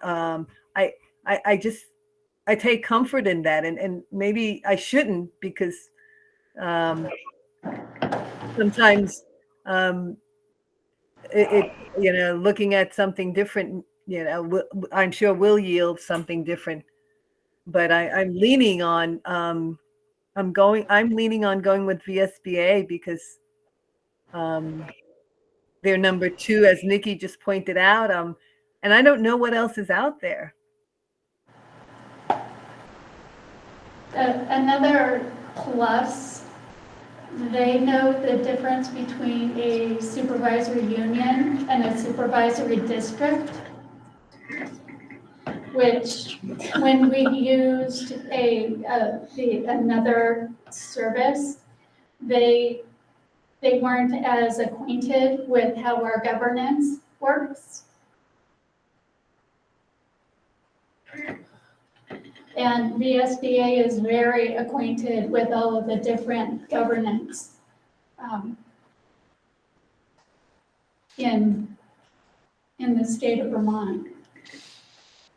Well, I just know of a particular search by a particular school district, and I know the particular person that got the job, and I don't particularly think that they should have hired him. I mean, to think that, yeah. you're not going to change my mind, but I mean, there's Ray and Associates. I'm sure there's other companies that would do it, but I don't think they know the laws particularly well. I don't think they know Vermont particularly well. I don't think they're particularly qualified. That's just my opinion.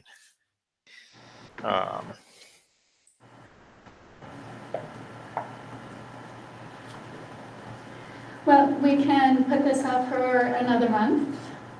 And Well, or we Bill?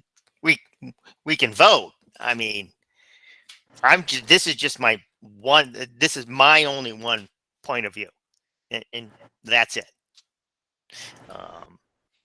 Rebecca has, as valid of a point of view. So far we've got input from one Heartland member and two Ascutney members.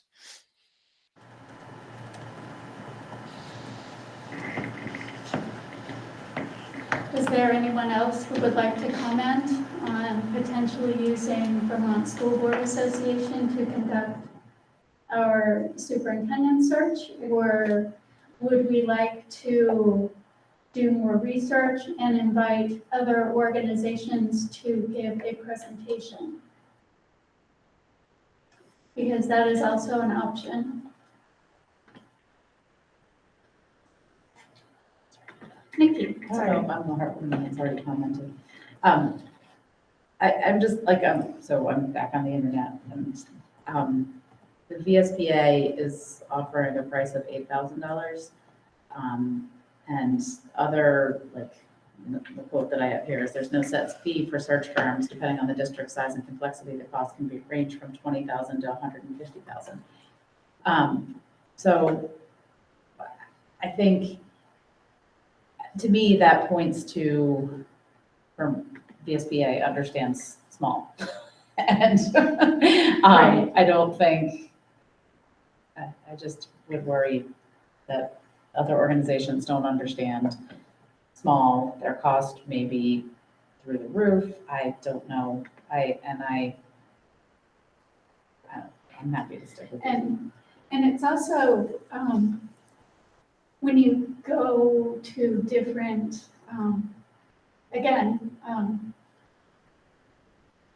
around this state and learning size of districts, and also learning that across the United States of America, a small district has the same number of students as the entire state of Vermont. That's considered small. Exactly. So if you were to ask one of these other search services, and say, we're doing a superintendent search, and they ask how many, how big is your district, your supervisory union, and we say 1,500 students, well, they could also just laugh us out of the room. But we like, we are Vermont, and we're a middle-sized district. It's not like we're the smallest. But Nikki, you're right, that I just am afraid. Vermont School Board Association understands that. That's me. Elizabeth, yes. On the other hand, it's known that not all supervisory unions use VSBA to conduct their Correct. searches. Right. I mean, there are many that don't. So Just to see Burlington hired somebody else. well, and Hartford didn't use VSBA, and I'm not sure whether Woodstock used VSBA. Woodstock search didn't go well initially. Beth, your hand is raised. I mean, they have a good. I guess I don't understand the harm in They're- like finding 2 or 3 other people organizations to talk to. Yeah. I mean, I just don't, as an equity issue alone, like say we all thought these guys were great.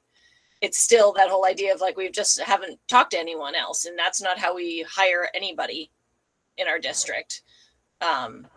And so it just seems, I mean, I just looked up New Hampshire School Board Association and they do the service. So, like what else is other people, what did Hartford use? Who did Woodstock use? And maybe just, I don't know who or when or how, who can do that legwork right now. But I mean, a few phone calls and just maybe a quick search. I'm just not understanding what the harm is in Right. Yeah. Right. That's all. So, would you, Beth, and you, Bill, be interested in working together and finding 2 or 3 other organizations, search organizations, that would be able to present this at the next SU meeting in September? I'm going to say no because today was my first day of school, so I don't have a lot of time. And I also did not see the VSBA presentation, so I can't compare apples and oranges to begin with.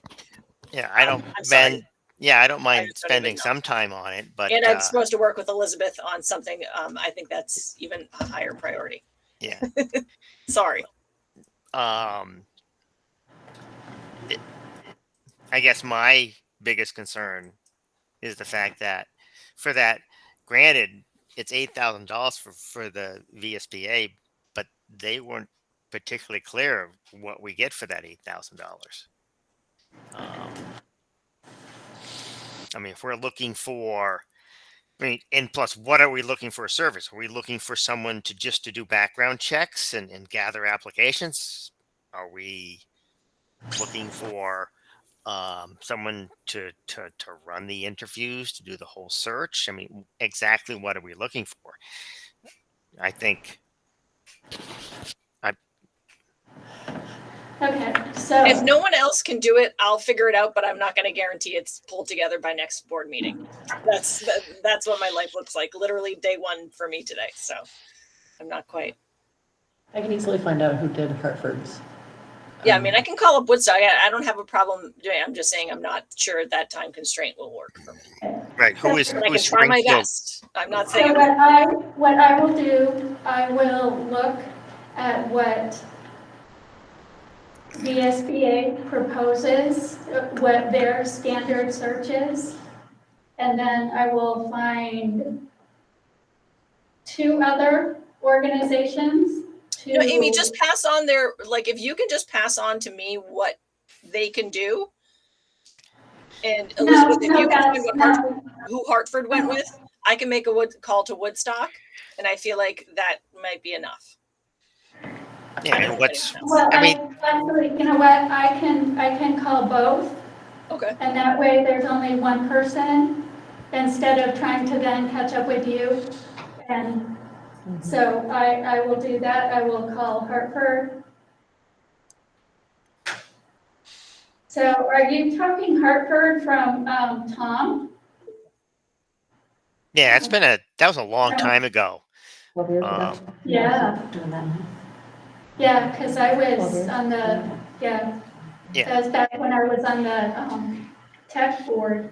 I can ask my district. I mean, our superintendent's only been there a few years. Well, what district are you in, Beth? I'm in Rivendell Interstate Okay. School District, so I don't know if they went with New Hampshire or Vermont. Yeah. But I think we've got Springfield is actively searching, Woodstock is searching, Lebanon is searching, and yeah, Woodstock just got a new superintendent, didn't they? So yeah, those are the recent ones. I will call the board in Springfield, and I will call Rivendell. No, Sherry's been there for a while. Did you say that they just got a new And Another search in I will see if those organizations would be willing to present what they bring to a superintendent search and how much their charge is. And we will run that against what VSBA brings and what they charge, and then we'll make a decision from there. And I think we can do that at the September meeting. Okay. From my memory, which is fuzzy as it is, but we were gonna get a proposal from VSBA, correct? We haven't gotten their proposal. There, it's, oh my gosh. I believe it's on the website. I mean, I can ask them to give, when they came to our meeting, sorry, I'm talking all over the place. When they came to our meeting, they discussed how they conduct a search. I don't recall if they discussed how much they would charge, but I'm pretty sure that's on their website. I can ask them to submit a proposal of all of the services that they provide when they conduct a superintendent search, so that we have it all on one piece of paper.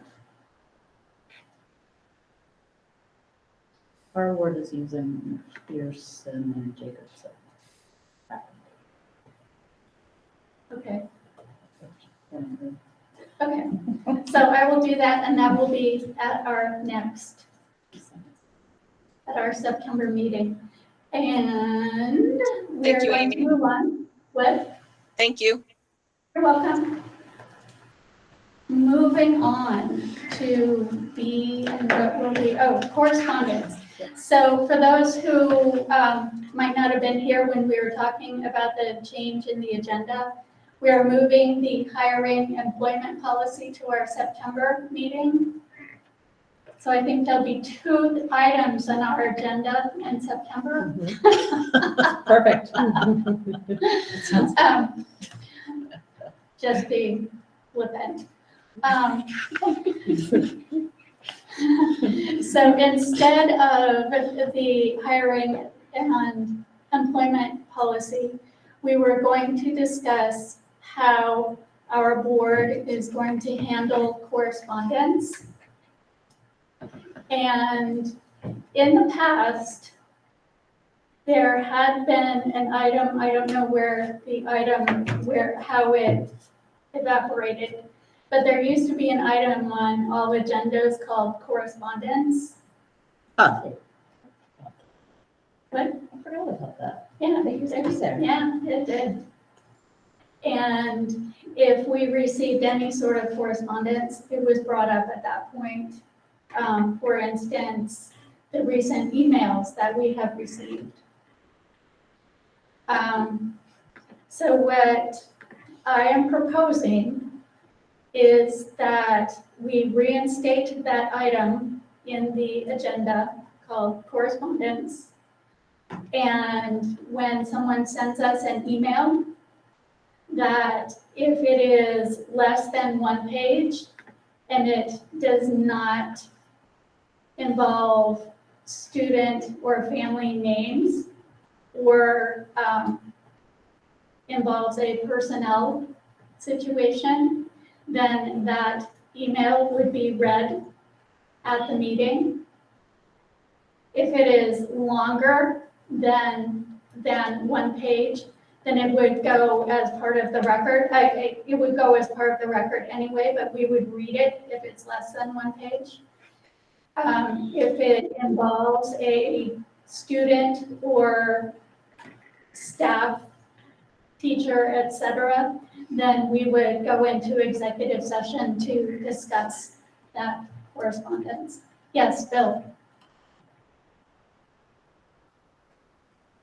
You are muted. So I'm going to speak, so I mute myself.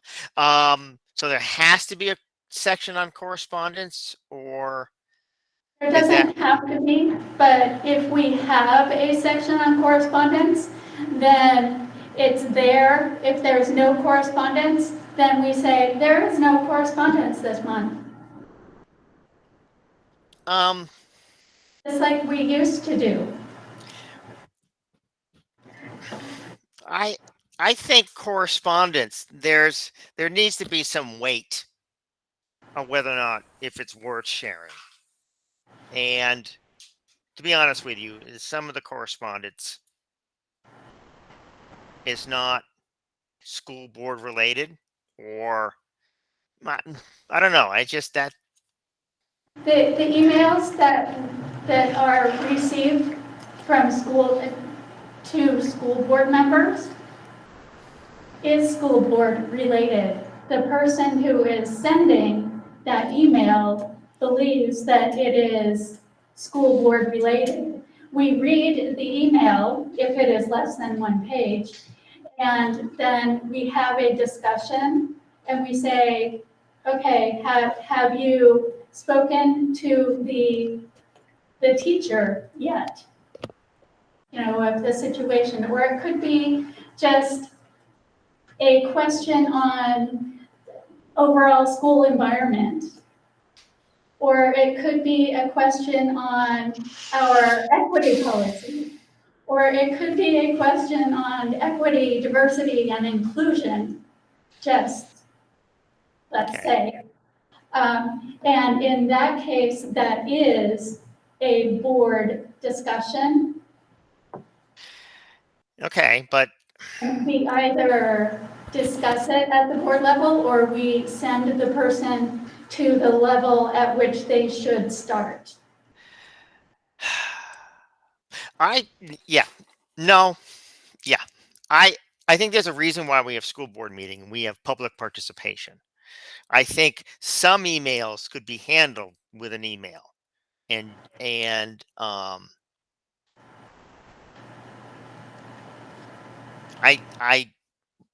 I mean, this is a school board meeting. It's not a public meeting. And if someone does not feel strong enough to join us and discuss their issues, I see no need to read emails during a meeting. So that's my take. Rebecca had her hand raised, and then it is Elizabeth, and then Nikki. And then Mark, and then Colleen, and Nancy.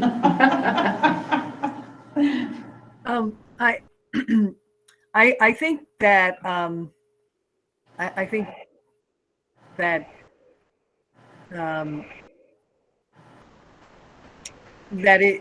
that the school board does receive correspondence, and I think that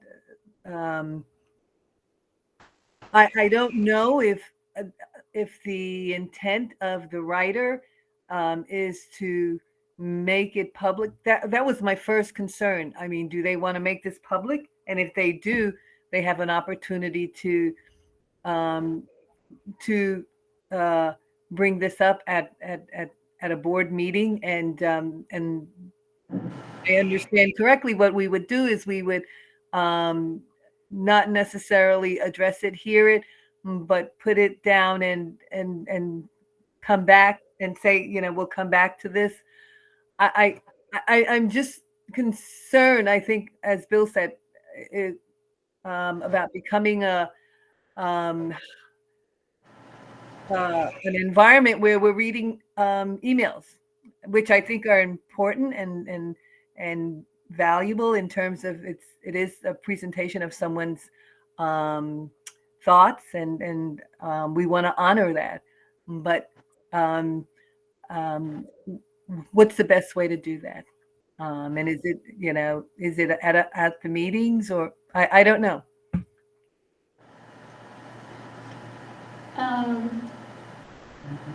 Elizabeth?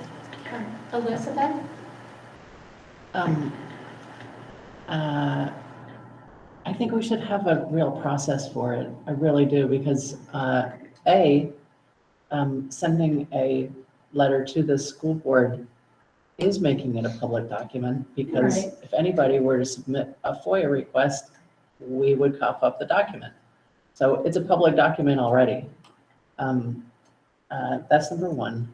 But number two, some of the emails that we receive are not inviting conversation. They're not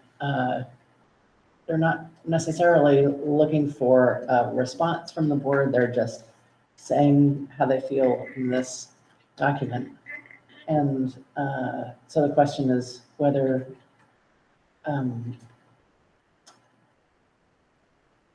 what do we do with that? I mean, do we make it as part of the record for the meeting? Yeah, Do we, if there's a, I just would like, I don't necessarily believe that we should have an area where we read out all of the letters, but I think it would be a good idea to make them part of the record. Larry else has a hand up. Well, just one compromise may be, rather than reading emails at meetings, is you could, at the meeting, say these particular emails are entered in the public record. And then That's true. we could Do put that. them on the board portal Good. as PDFs, right, yeah. like So- anything else, if you're comfortable with that. Because Yeah, so having that, That way people can read them at their own that leisure. item. Yeah. It comes to correspondence, and I could say, the board received an email from this person and this person and this person. Assuming it's not personnel related. Yeah, and they are not personnel or student related. They are part of the meeting record, and once the meeting is posted, if you're interested, you may Yeah, because it's see what they not, have to say. my Yeah. concern is avoiding turning a school board meeting into a public forum. Right, And because it's not, but. but people are able to, reading- Yeah, make comments either verbally or by writing. And I feel they should be acknowledged somehow. But- right. And Nikki, and then I'm going to go to everyone. So as a board chair, thinking about adding this to my agenda, there are some meetings that we may not even start. Because like Christine knows the number of emails that I get. And I feel like maybe as a practice, I will say, if you would like to officially enter this in the meeting's public record, please send me a letter. And it can be an electronic letter, but a formal letter, because I get a lot of sometimes spur of the moment rants that they're not, I don't even think the person thinks about them. And because email, I think that as I'm processing this whole conversation, I think the historic correspondence line is somebody taking the time and writing a letter. I get stuff that's written in 15 seconds and not worth dealing with. And I don't, I'm happy to respond to that person and say, if you would like me to formally enter something in the record, please write a letter or attend the meeting. But I don't think that this stuff is worth being, just because email is so easy that I don't want to take voice away from people, but I want to still have a functional meeting. And I don't feel like if I go down this road, I'm going to have a functional meeting. So not reading, but saying, I received emails from this person, this person, this person, and this person. Yeah, but my list sometimes will be 40 long before we get, every month, I'm getting that many emails. And some months I get 0, but You could have, on the bottom of every agenda, say, here's how you write a letter, or write a letter to our board, and then say, please indicate whether you'd like this to be entered into the record. yeah. I think that let's define correspondence as a higher threshold than an email. I guess. Yes, thank you. So there are the recent emails that we received, I think crosses that threshold. Yeah, and we just say, is this, I would respond to them, is this official correspondence? Are you willing to put this in a letter? Well, it also has to do with a security issue in that an email is not signed and a letter would be signed. And so I can make an account in 5 seconds and be any one of you and then send an email. So The benefit of public participation meetings, Right. Okay, we are going to go to Colleen. Spence. Hi. I'm glad we're talking about it. I've been wondering about how to approach the same thing.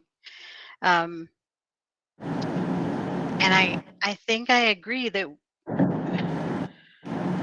we're not creating a public forum, that we wouldn't read emails. There's a piece of me that feels like if you have something that you want to get said, that you would come to a meeting and say it versus sending a note. But I think that sounds great. I think the suggestion of putting out a procedure, how to write a letter to submit for the record, makes sense. I have struggled with this as a topic because I don't know what we, under what circumstances do we invite conversation?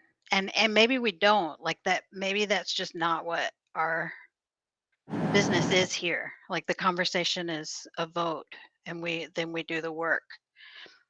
I don't know, until we're instructed otherwise.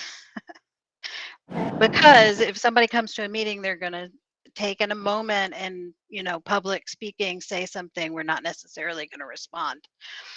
Not much different from, sending an email that doesn't get a response back, or, I also wonder about the if there are any privacy issues. I mean, I'm sure we're going to, like Nikki said, have some notes that maybe don't belong in the public record exactly, Except that they are, when they send an email to a school board member, they are public record. Once it's done, it's done. Yeah, once done, it's done. Well, I get that. I'm fine with that. But I also understand what you're saying. Mark? And there's stuff we wouldn't read and stuff we would read, I would think. Yeah, I mean, there's also common sense and discretion on our end. Mark?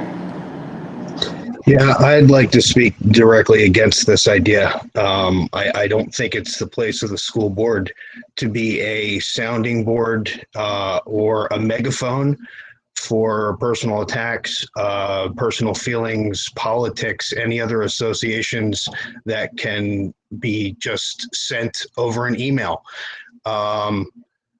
I like where you started as far as if there's a question. If you have a question for the board, I like the idea of that question, if appropriate, and it doesn't reveal personal information about staff or students. I think that should absolutely be a part of the public record. But I think any emails, it's a valid part of the discussion for the public. If you have questions about how things are done, just like we're doing, what is Leader in Me? What is all the rest of that? That should absolutely be part of the public forum. But when we go into these statements, I don't think that's the business of the board to be airing that into the public record or to the public. I don't think that's what we're called to do as a board. Okay, thank you, Mark. Nancy? Thank you. I agree with all the people who say don't do it, and definitely do not list who sent any correspondence. That would be awful. But my big question is, when we get emails, long ones, that we have received to the whole board, does anybody acknowledge that? Does the superintendent acknowledge that, or do the board chairs just say, thank you, we've received this? I've always wondered, as just a school board member, I would never do that myself. The most recent, it has been our fabulous superintendent who has responded, but it's also been superintendent and board chair. Thank you. I was always hoping that someone was saying thank you for this, and thanks. As as a board chair, knowing how quickly people can respond and misspeak when responding to an email, I often take a couple of days before I respond. I prefer to be more thoughtful in my responses. Beth? I guess why could we be CC'd on that, on a response? So, because yeah, the same thing as Nancy was kind of saying. Reply all. Yeah, only because then it's like, it's nice to know, because I always like with these coming in, I honestly have felt like we're just being really rude in some ways of like not responding, and it's just out there in the ethers and we're just not even. Last one was, you know, so it just feels like there's like, we just are like, that didn't exist kind of thing. So if we can be CC'd, I don't know if we're allowed to do that, but that would be really helpful in my mind. And then I guess my question is like, what if there are legitimate questions in these emails? Like, do we just invite them to come to a school board meeting to ask them in person? Because if there's that could be, that could be a procedure that we communicate to our public, a procedure for corresponding with the board, and that depending on the topic or the question, the concern that they're bringing forth, that we will acknowledge receipt of the correspondence, email, however it may be, and then ask them if they would, depending on the topic, ask if they would be willing to bring that in person to the board. Yeah, and I think making a very clear procedure that we can tell people what to do, because these kinds of issues are equity issues as well, because most people outside of the board circle does not know how to interact with us. And so if they send off an email that they think was really, really thoughtful and they don't hear anything and what's going on. So I think really trying to play out there and really advertising, saying this is how you connect with your board members, I think is a really important thing to do, just so we can really hear from more people and people don't get frustrated. Okay, yeah. And Bill? I also think that a lot of people don't know who really the contact. For example, questions that would be more appropriate for the superintendent or principal, and they write the board. Why would we want to read that when it's really be like, hey, let's CC Christine and she can answer it, or Jennifer or Colleen. I think having a very formalized process for individuals to write something to get into the record, I think is a great idea. But there really has to be a process to make sure that, yeah, there just needs to be a process. Okay, thank you. So, Elizabeth, are you willing to write, or which, it was either you or Nikki who were saying something about creating a procedure for having something at the bottom of our agendas? Yeah, we've worked on it. Okay, okay. We've worked on it for the last Scotty, so. We may want to tweak it based on our Yeah, conversation. I think so. tonight. Yeah, Yeah, but yeah, we can yeah, get it that out in would the be next, great. in the And next little bit. then, yeah, so we We will can do work on it that. together. Rebecca? I just had a question for Christine. Bill made a good point in saying, you know, is there a diagram when someone goes to our school site to really look at, you know, who do you contact? And I know that Christine has just, and the principals have drawn up a schematic, which for the community to be able to look at and say, Okay, I'm going to reach out to this one. So I'm just wondering if the board is anywhere in that schematic, and or should it be? Maybe it shouldn't be. It's just I was just thinking about it as Bill raised that question.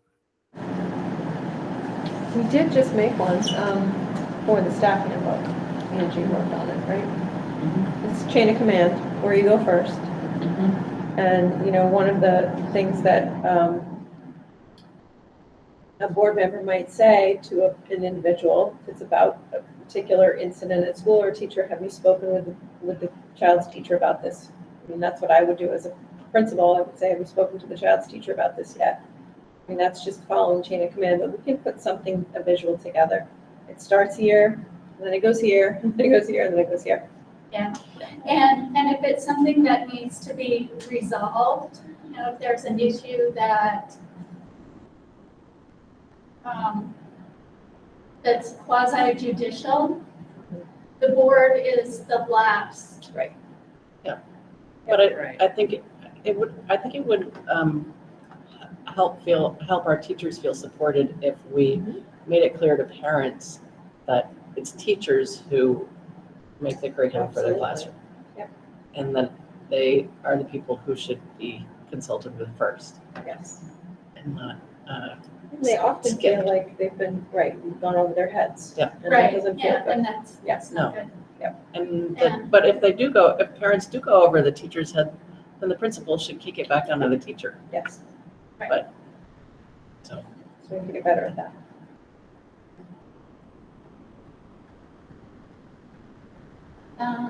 Okay, I think we have picked that one. Yep. A lot. We are moving on because it is 8:44. oh my goodness. No small matter at panel. Okay. I can answer both of these, also the equity declaration. Okay. So, wearing my my legislator hat, I've been invited to participate this week in a legislative summit taking place in Phoenix regarding, sponsored by the Hunt Institute regarding early childhood child care. And so I have a friend who worked on the documentary No Small Matter. So I contacted him to ask about what the deal was with the Hunt Institute. And in talking through with him about both of those things, it occurred to me that Bill and a few others put together a forum in, I think, January or February about childcare in our district, Mount Ascutney School District.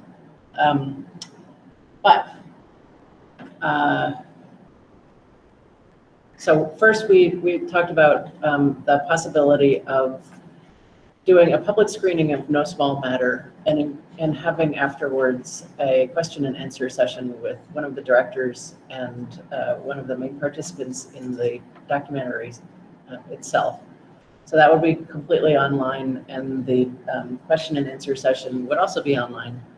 And then a couple weeks later, or sometime shortly thereafter, we talked about, this is at the Mount Ascutney School District, we talked about having an informational panel, which would include what I learned at the Hunt Institute, so it would be on the statewide level, but also it would include Katie and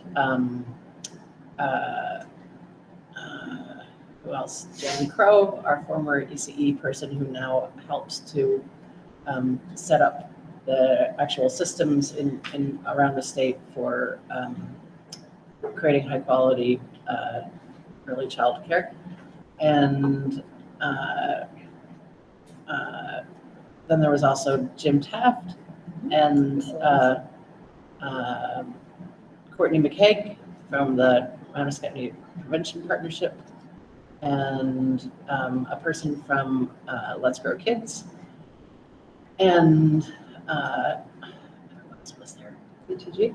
BTG. And what's the other one? We talked Building about Bright Futures. building bright futures and then possibly making sure we have representation more than just BTG, Right. other early childhood providers. Right. So we talked through all of this on the Mount Escutney School Board, and then realized that it's actually an SU matter. And so I'm pleased to say that I've talked to several of the people who could be involved in the panel. I think probably about 3/4 of them, and they all have committed to it.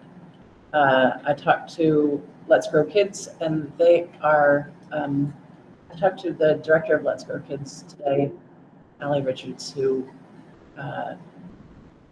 we had a really nice conversation, and she said that she can easily find funding for, Let's Grow Kids has funded this screening several times. They are the people who funded it around our state. And she said she wouldn't have a problem finding money to be able to bring it to our supervisory union, especially if it was not just a public informational PSA, but also part of a broader discussion. And we talked about what the best practices actually are across the country right now for high quality childcare 0 to 5, and how to embed that in not within, but with a public school structure. And so that is what all of that is. We would like to have it be an SU-wide series of events. It would start with the screening of No Small Matter. And we'd like to have, as we mentioned on the Mount Escutney board, but now it's, if you have any thoughts or additions or anything like that, since it'll be SU-wide, I've already done a bunch of legwork on it, but if you have more that you'd like to add, it would be a screening of No Small Matter. We talked about having a short questionnaire sent out to parents so that they could have questions answered at the screening of No Small Matter.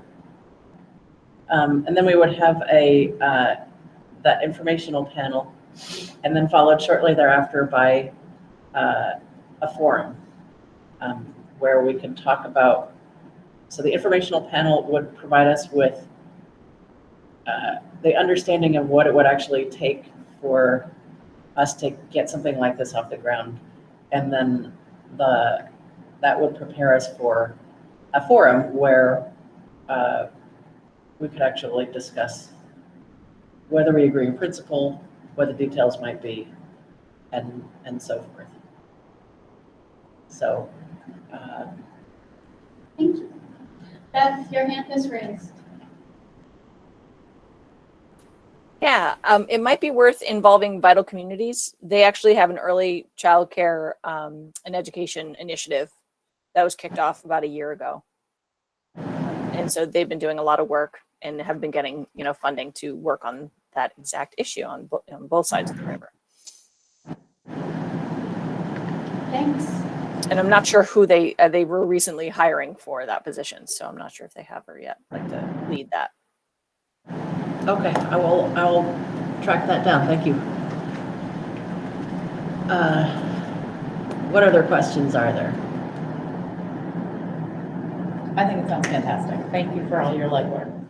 Yeah, I think it sounds great. So what time, when would we like to do this? I think ideally we would have the, I know it's just a couple of weeks away, but like the 3rd week of September, screen No Small Matter. Then a week after that, so the 4th week of September, do the informational panel. And then, and we'd have to have, as Katie suggested, kind of a practice structural discussion among panel members in advance so that we're not competing, because that's not what this is. It's not a debate. But Planning meeting. Like a planning meeting. And everybody I've talked to about being on the panel has agreed to the planning meeting as well. And they agree that it's a good idea. And then having the public forum be sometime in October, but not immediately after the information. But, not losing momentum on it. Does that sound like a reasonable timeframe? Sure.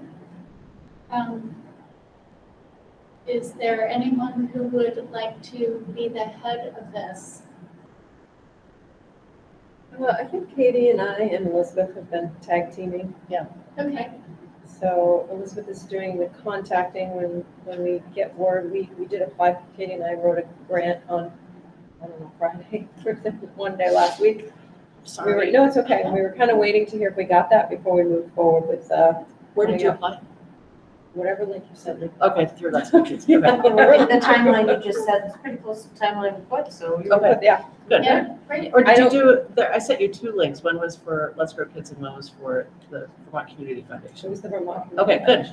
That's what we did. Good. You should hear pretty quickly about that. Right, And I can I follow think up. you would hear pretty quickly from both, Okay. if you were to do Let's Grow Kids. Yep. And I know they are like gung ho to do any Yep. sort of community conversation. Okay, and then once we get that, I think we work on a invitation to the public with the questionnaire that's going to go out with that, right? With And a this poster Yeah. and lots of public flooding publicity. Okay, um, great. publicity. So, So So- keep your eyes open, your eyes and ears open for more information. If that is going to be the 3rd week of September, that will happen for our next September meeting. all right. So I guess the correspondence will be through email Will be- notification. Yeah. So if anybody has any invited questions to or the event. comments? We'll be invited to the event. You will be invited. For sure. But you won't have to leave the comfort of your living room. Because you're Yeah. streaming it at home, right? It will be streamed and not in person. Right. And it'll also be available online for a week or 10 days after the event takes place. Great, Sounds good. Um, that's excellent, thank you. What? That would be a lot of meetings for 1 month. Yeah, it would. Okay, and then the next one is the equity declaration. Is, Sure, go for it. I can share it if you'd like. okay. So the Mount Scottney School District adopted Windsor's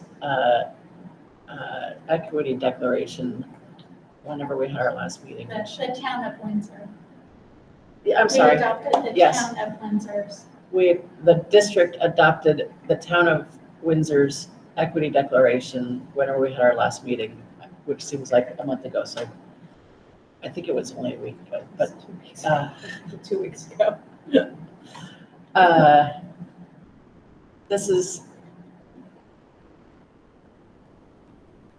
this is what it says. Does somebody want to read it just for the sake of posterity? Do you mind? Sure, I'll read it. In alignment with the Equity Declaration of the Town of Windsor, Vermont, the Mount Scottney School District works to support and uplift hard-fought civil rights and is committed to eliminating hatred, bigotry, and discrimination in all town systems and institutions in order to improve outcomes for all, strives to create a culture in which racial, gender, and other disparities are openly acknowledged and promptly addressed, urges all to denounce prejudice and welcome all persons regardless of race, color, religion, national origin, sex, gender identity or expression, sexual orientation, marital status, age, disability, economic or housing status, or any other protected characteristics. Commits to protecting all historically oppressed or potentially vulnerable persons to the fullest extent of the law, and calls on all of those living, visiting, or working in our communities to ensure liberty and equity for all persons. So that's what we adopted at our board last week, and we, or the week before, whenever it was. I don't know. And I think it's really lovely, and that's just my own one-person opinion. But we had a discussion over bringing to the SU board to see whether other members of our board, other boards within our supervisory union wanted to adopt something similar. Can you put a link up, or can you look up the original Declaration of Inclusion?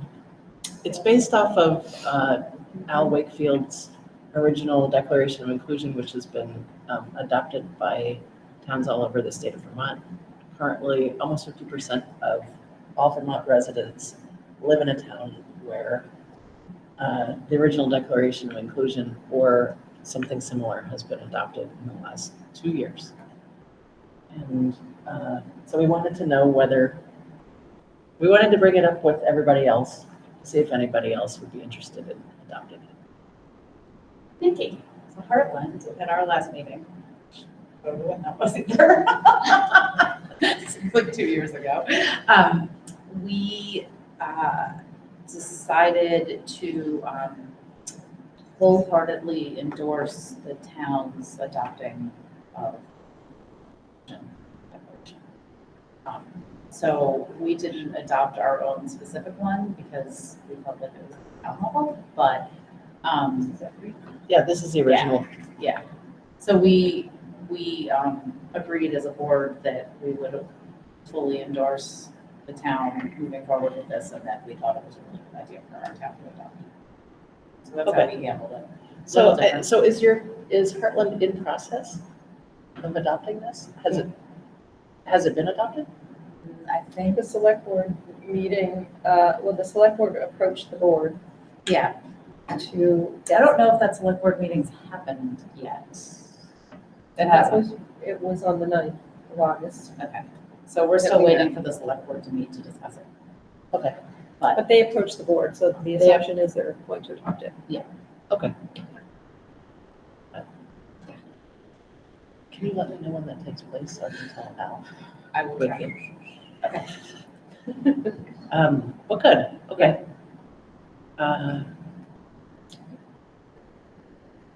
So that is Heartland. Do we want to, so do we want to think about adopting the other one as a SU board declaration?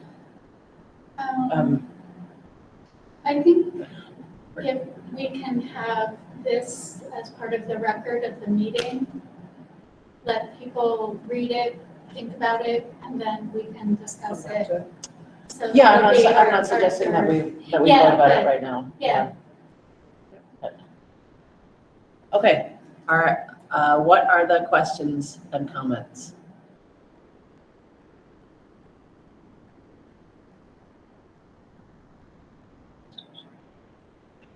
Given that it's 9 o'clock. Given that it's 9 Yeah. Okay. So anyway, that's what that is. Great, thank you. And scheduling regular policy review. Mid-share screen again? Yes, that's Should have great, just left it thank on. Oopsies. All right. There we go.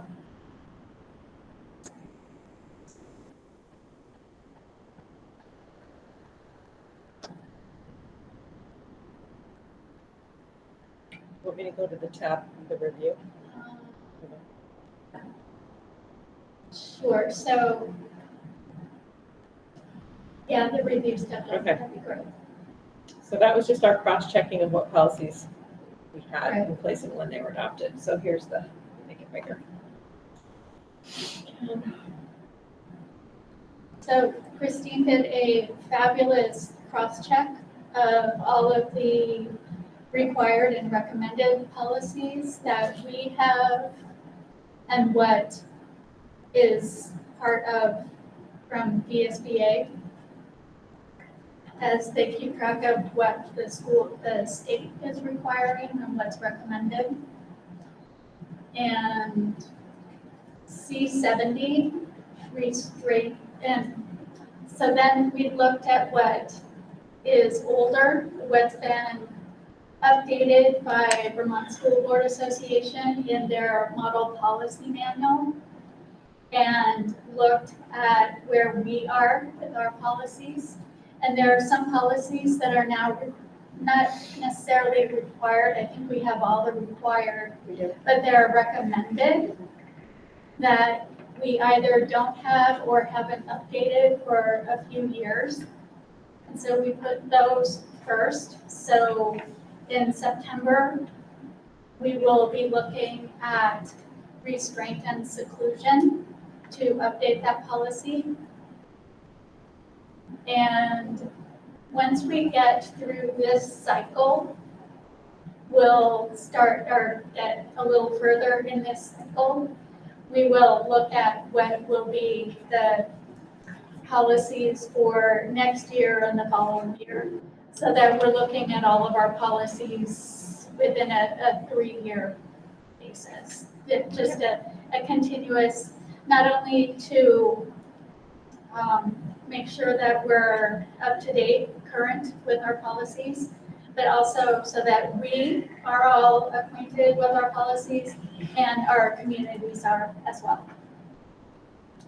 Good. And Elizabeth, you have. I just have a quick question, and that is, can this be made public so that public can see when we're going to be touching in the future on different? I think that would be a good idea. Yeah. And Where's the best place to house it? On the website? Yeah, I would just put it under the SU. If we're like formally adopted, we could put it under the SU one portal. It's like a separate link, policy review. yeah, regular Yeah. policy Or just, review. or just stick it in the folder for the SU board meetings. Just Yeah. for every single meeting. Yeah, that doesn't hurt. Yeah, I mean, it's the policy that would be under review would theoretically be in that folder. I don't Yeah, know. but then people could see, a couple months from now, we're going to be talking about. That's what I'm saying. I think maybe it'd be better. So the 3 parts are the members, it's called scheduled members, and then the documents. And since board is mostly about policy, maybe it should be between that, it should just be the policy review plan. They click on it, they see that spreadsheet. So they can click Yeah. on it and open it. Yeah. That way it's really clear. It doesn't matter what month, it doesn't matter what day, as long as it's the board sticks to the plan. Yes. Because then they would say, well, I came to this meeting expecting you to talk Yeah, about right. why. I wanted to talk about. Do change the- Yeah. Do change Settings so they the can't edit setting. it. Larry, I'm gonna share it with you. I think I already You did. can share, yeah, you already shared with me. I'll take care of that. And make sure, I didn't adjust the setting, so I'll that take care of people can't edit it, yeah. I'll make sure only you can. Amy can edit it, the board can edit it. Yeah.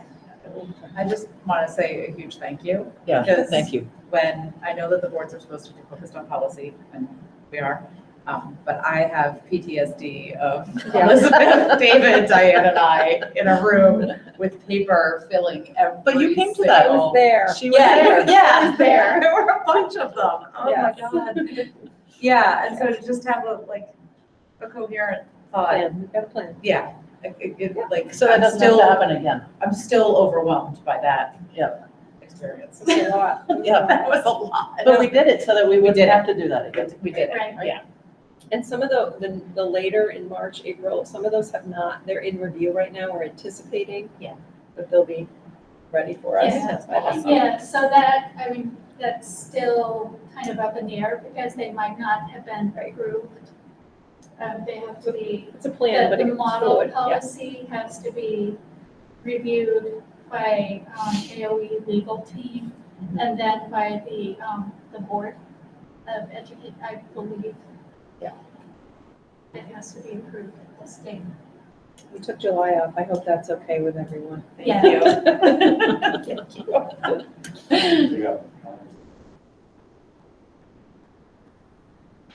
So that is done. And let me see, because we're not voting on superintendent search, there are no items for action. So we are setting the next agenda.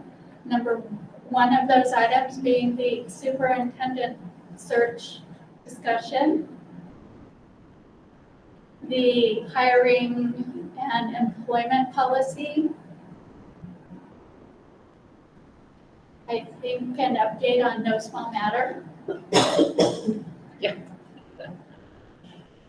And was there something else? Bill wanted student breakfast times, Oh, right, okay. and then the equity declaration. And the equity declaration.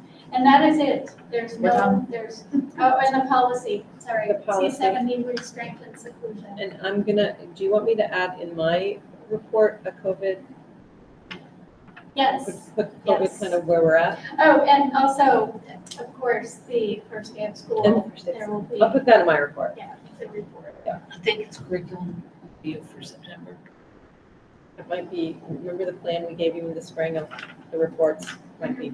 Yeah. We'll try to keep the reports. I've got a question. Yes, Did we ever decide on student representation on our SU board? We only talked about it in Mount Scotty, as I recall, but I have a student asking. So. Yeah, I said, we talk about it. I mean, we're definitely gonna talk about it at the Mount Scotty, but should we talk about it at our SU board? maybe in October. Okay. Budget time. Budget time. Yeah, that's true, it's Yes. budget. Okay, so I'll put that in October, student. Call me Rebecca, and you're ready. Twitch. Twitchy. Okay. I'm darkening their thoughts very Policies Are we in need of executive session? I want to thank everyone for the very lively discussion. I think it was, yeah, a good discussion.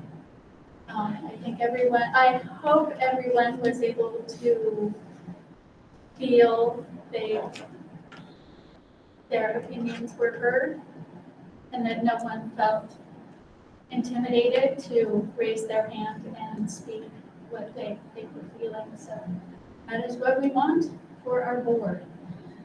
We try to model that for our community. I will take a motion to adjourn. So moved, Elizabeth. Second. Okay, Elizabeth, Nikki, and we are all, say aye, everyone. Aye. Aye. Bye. Aye.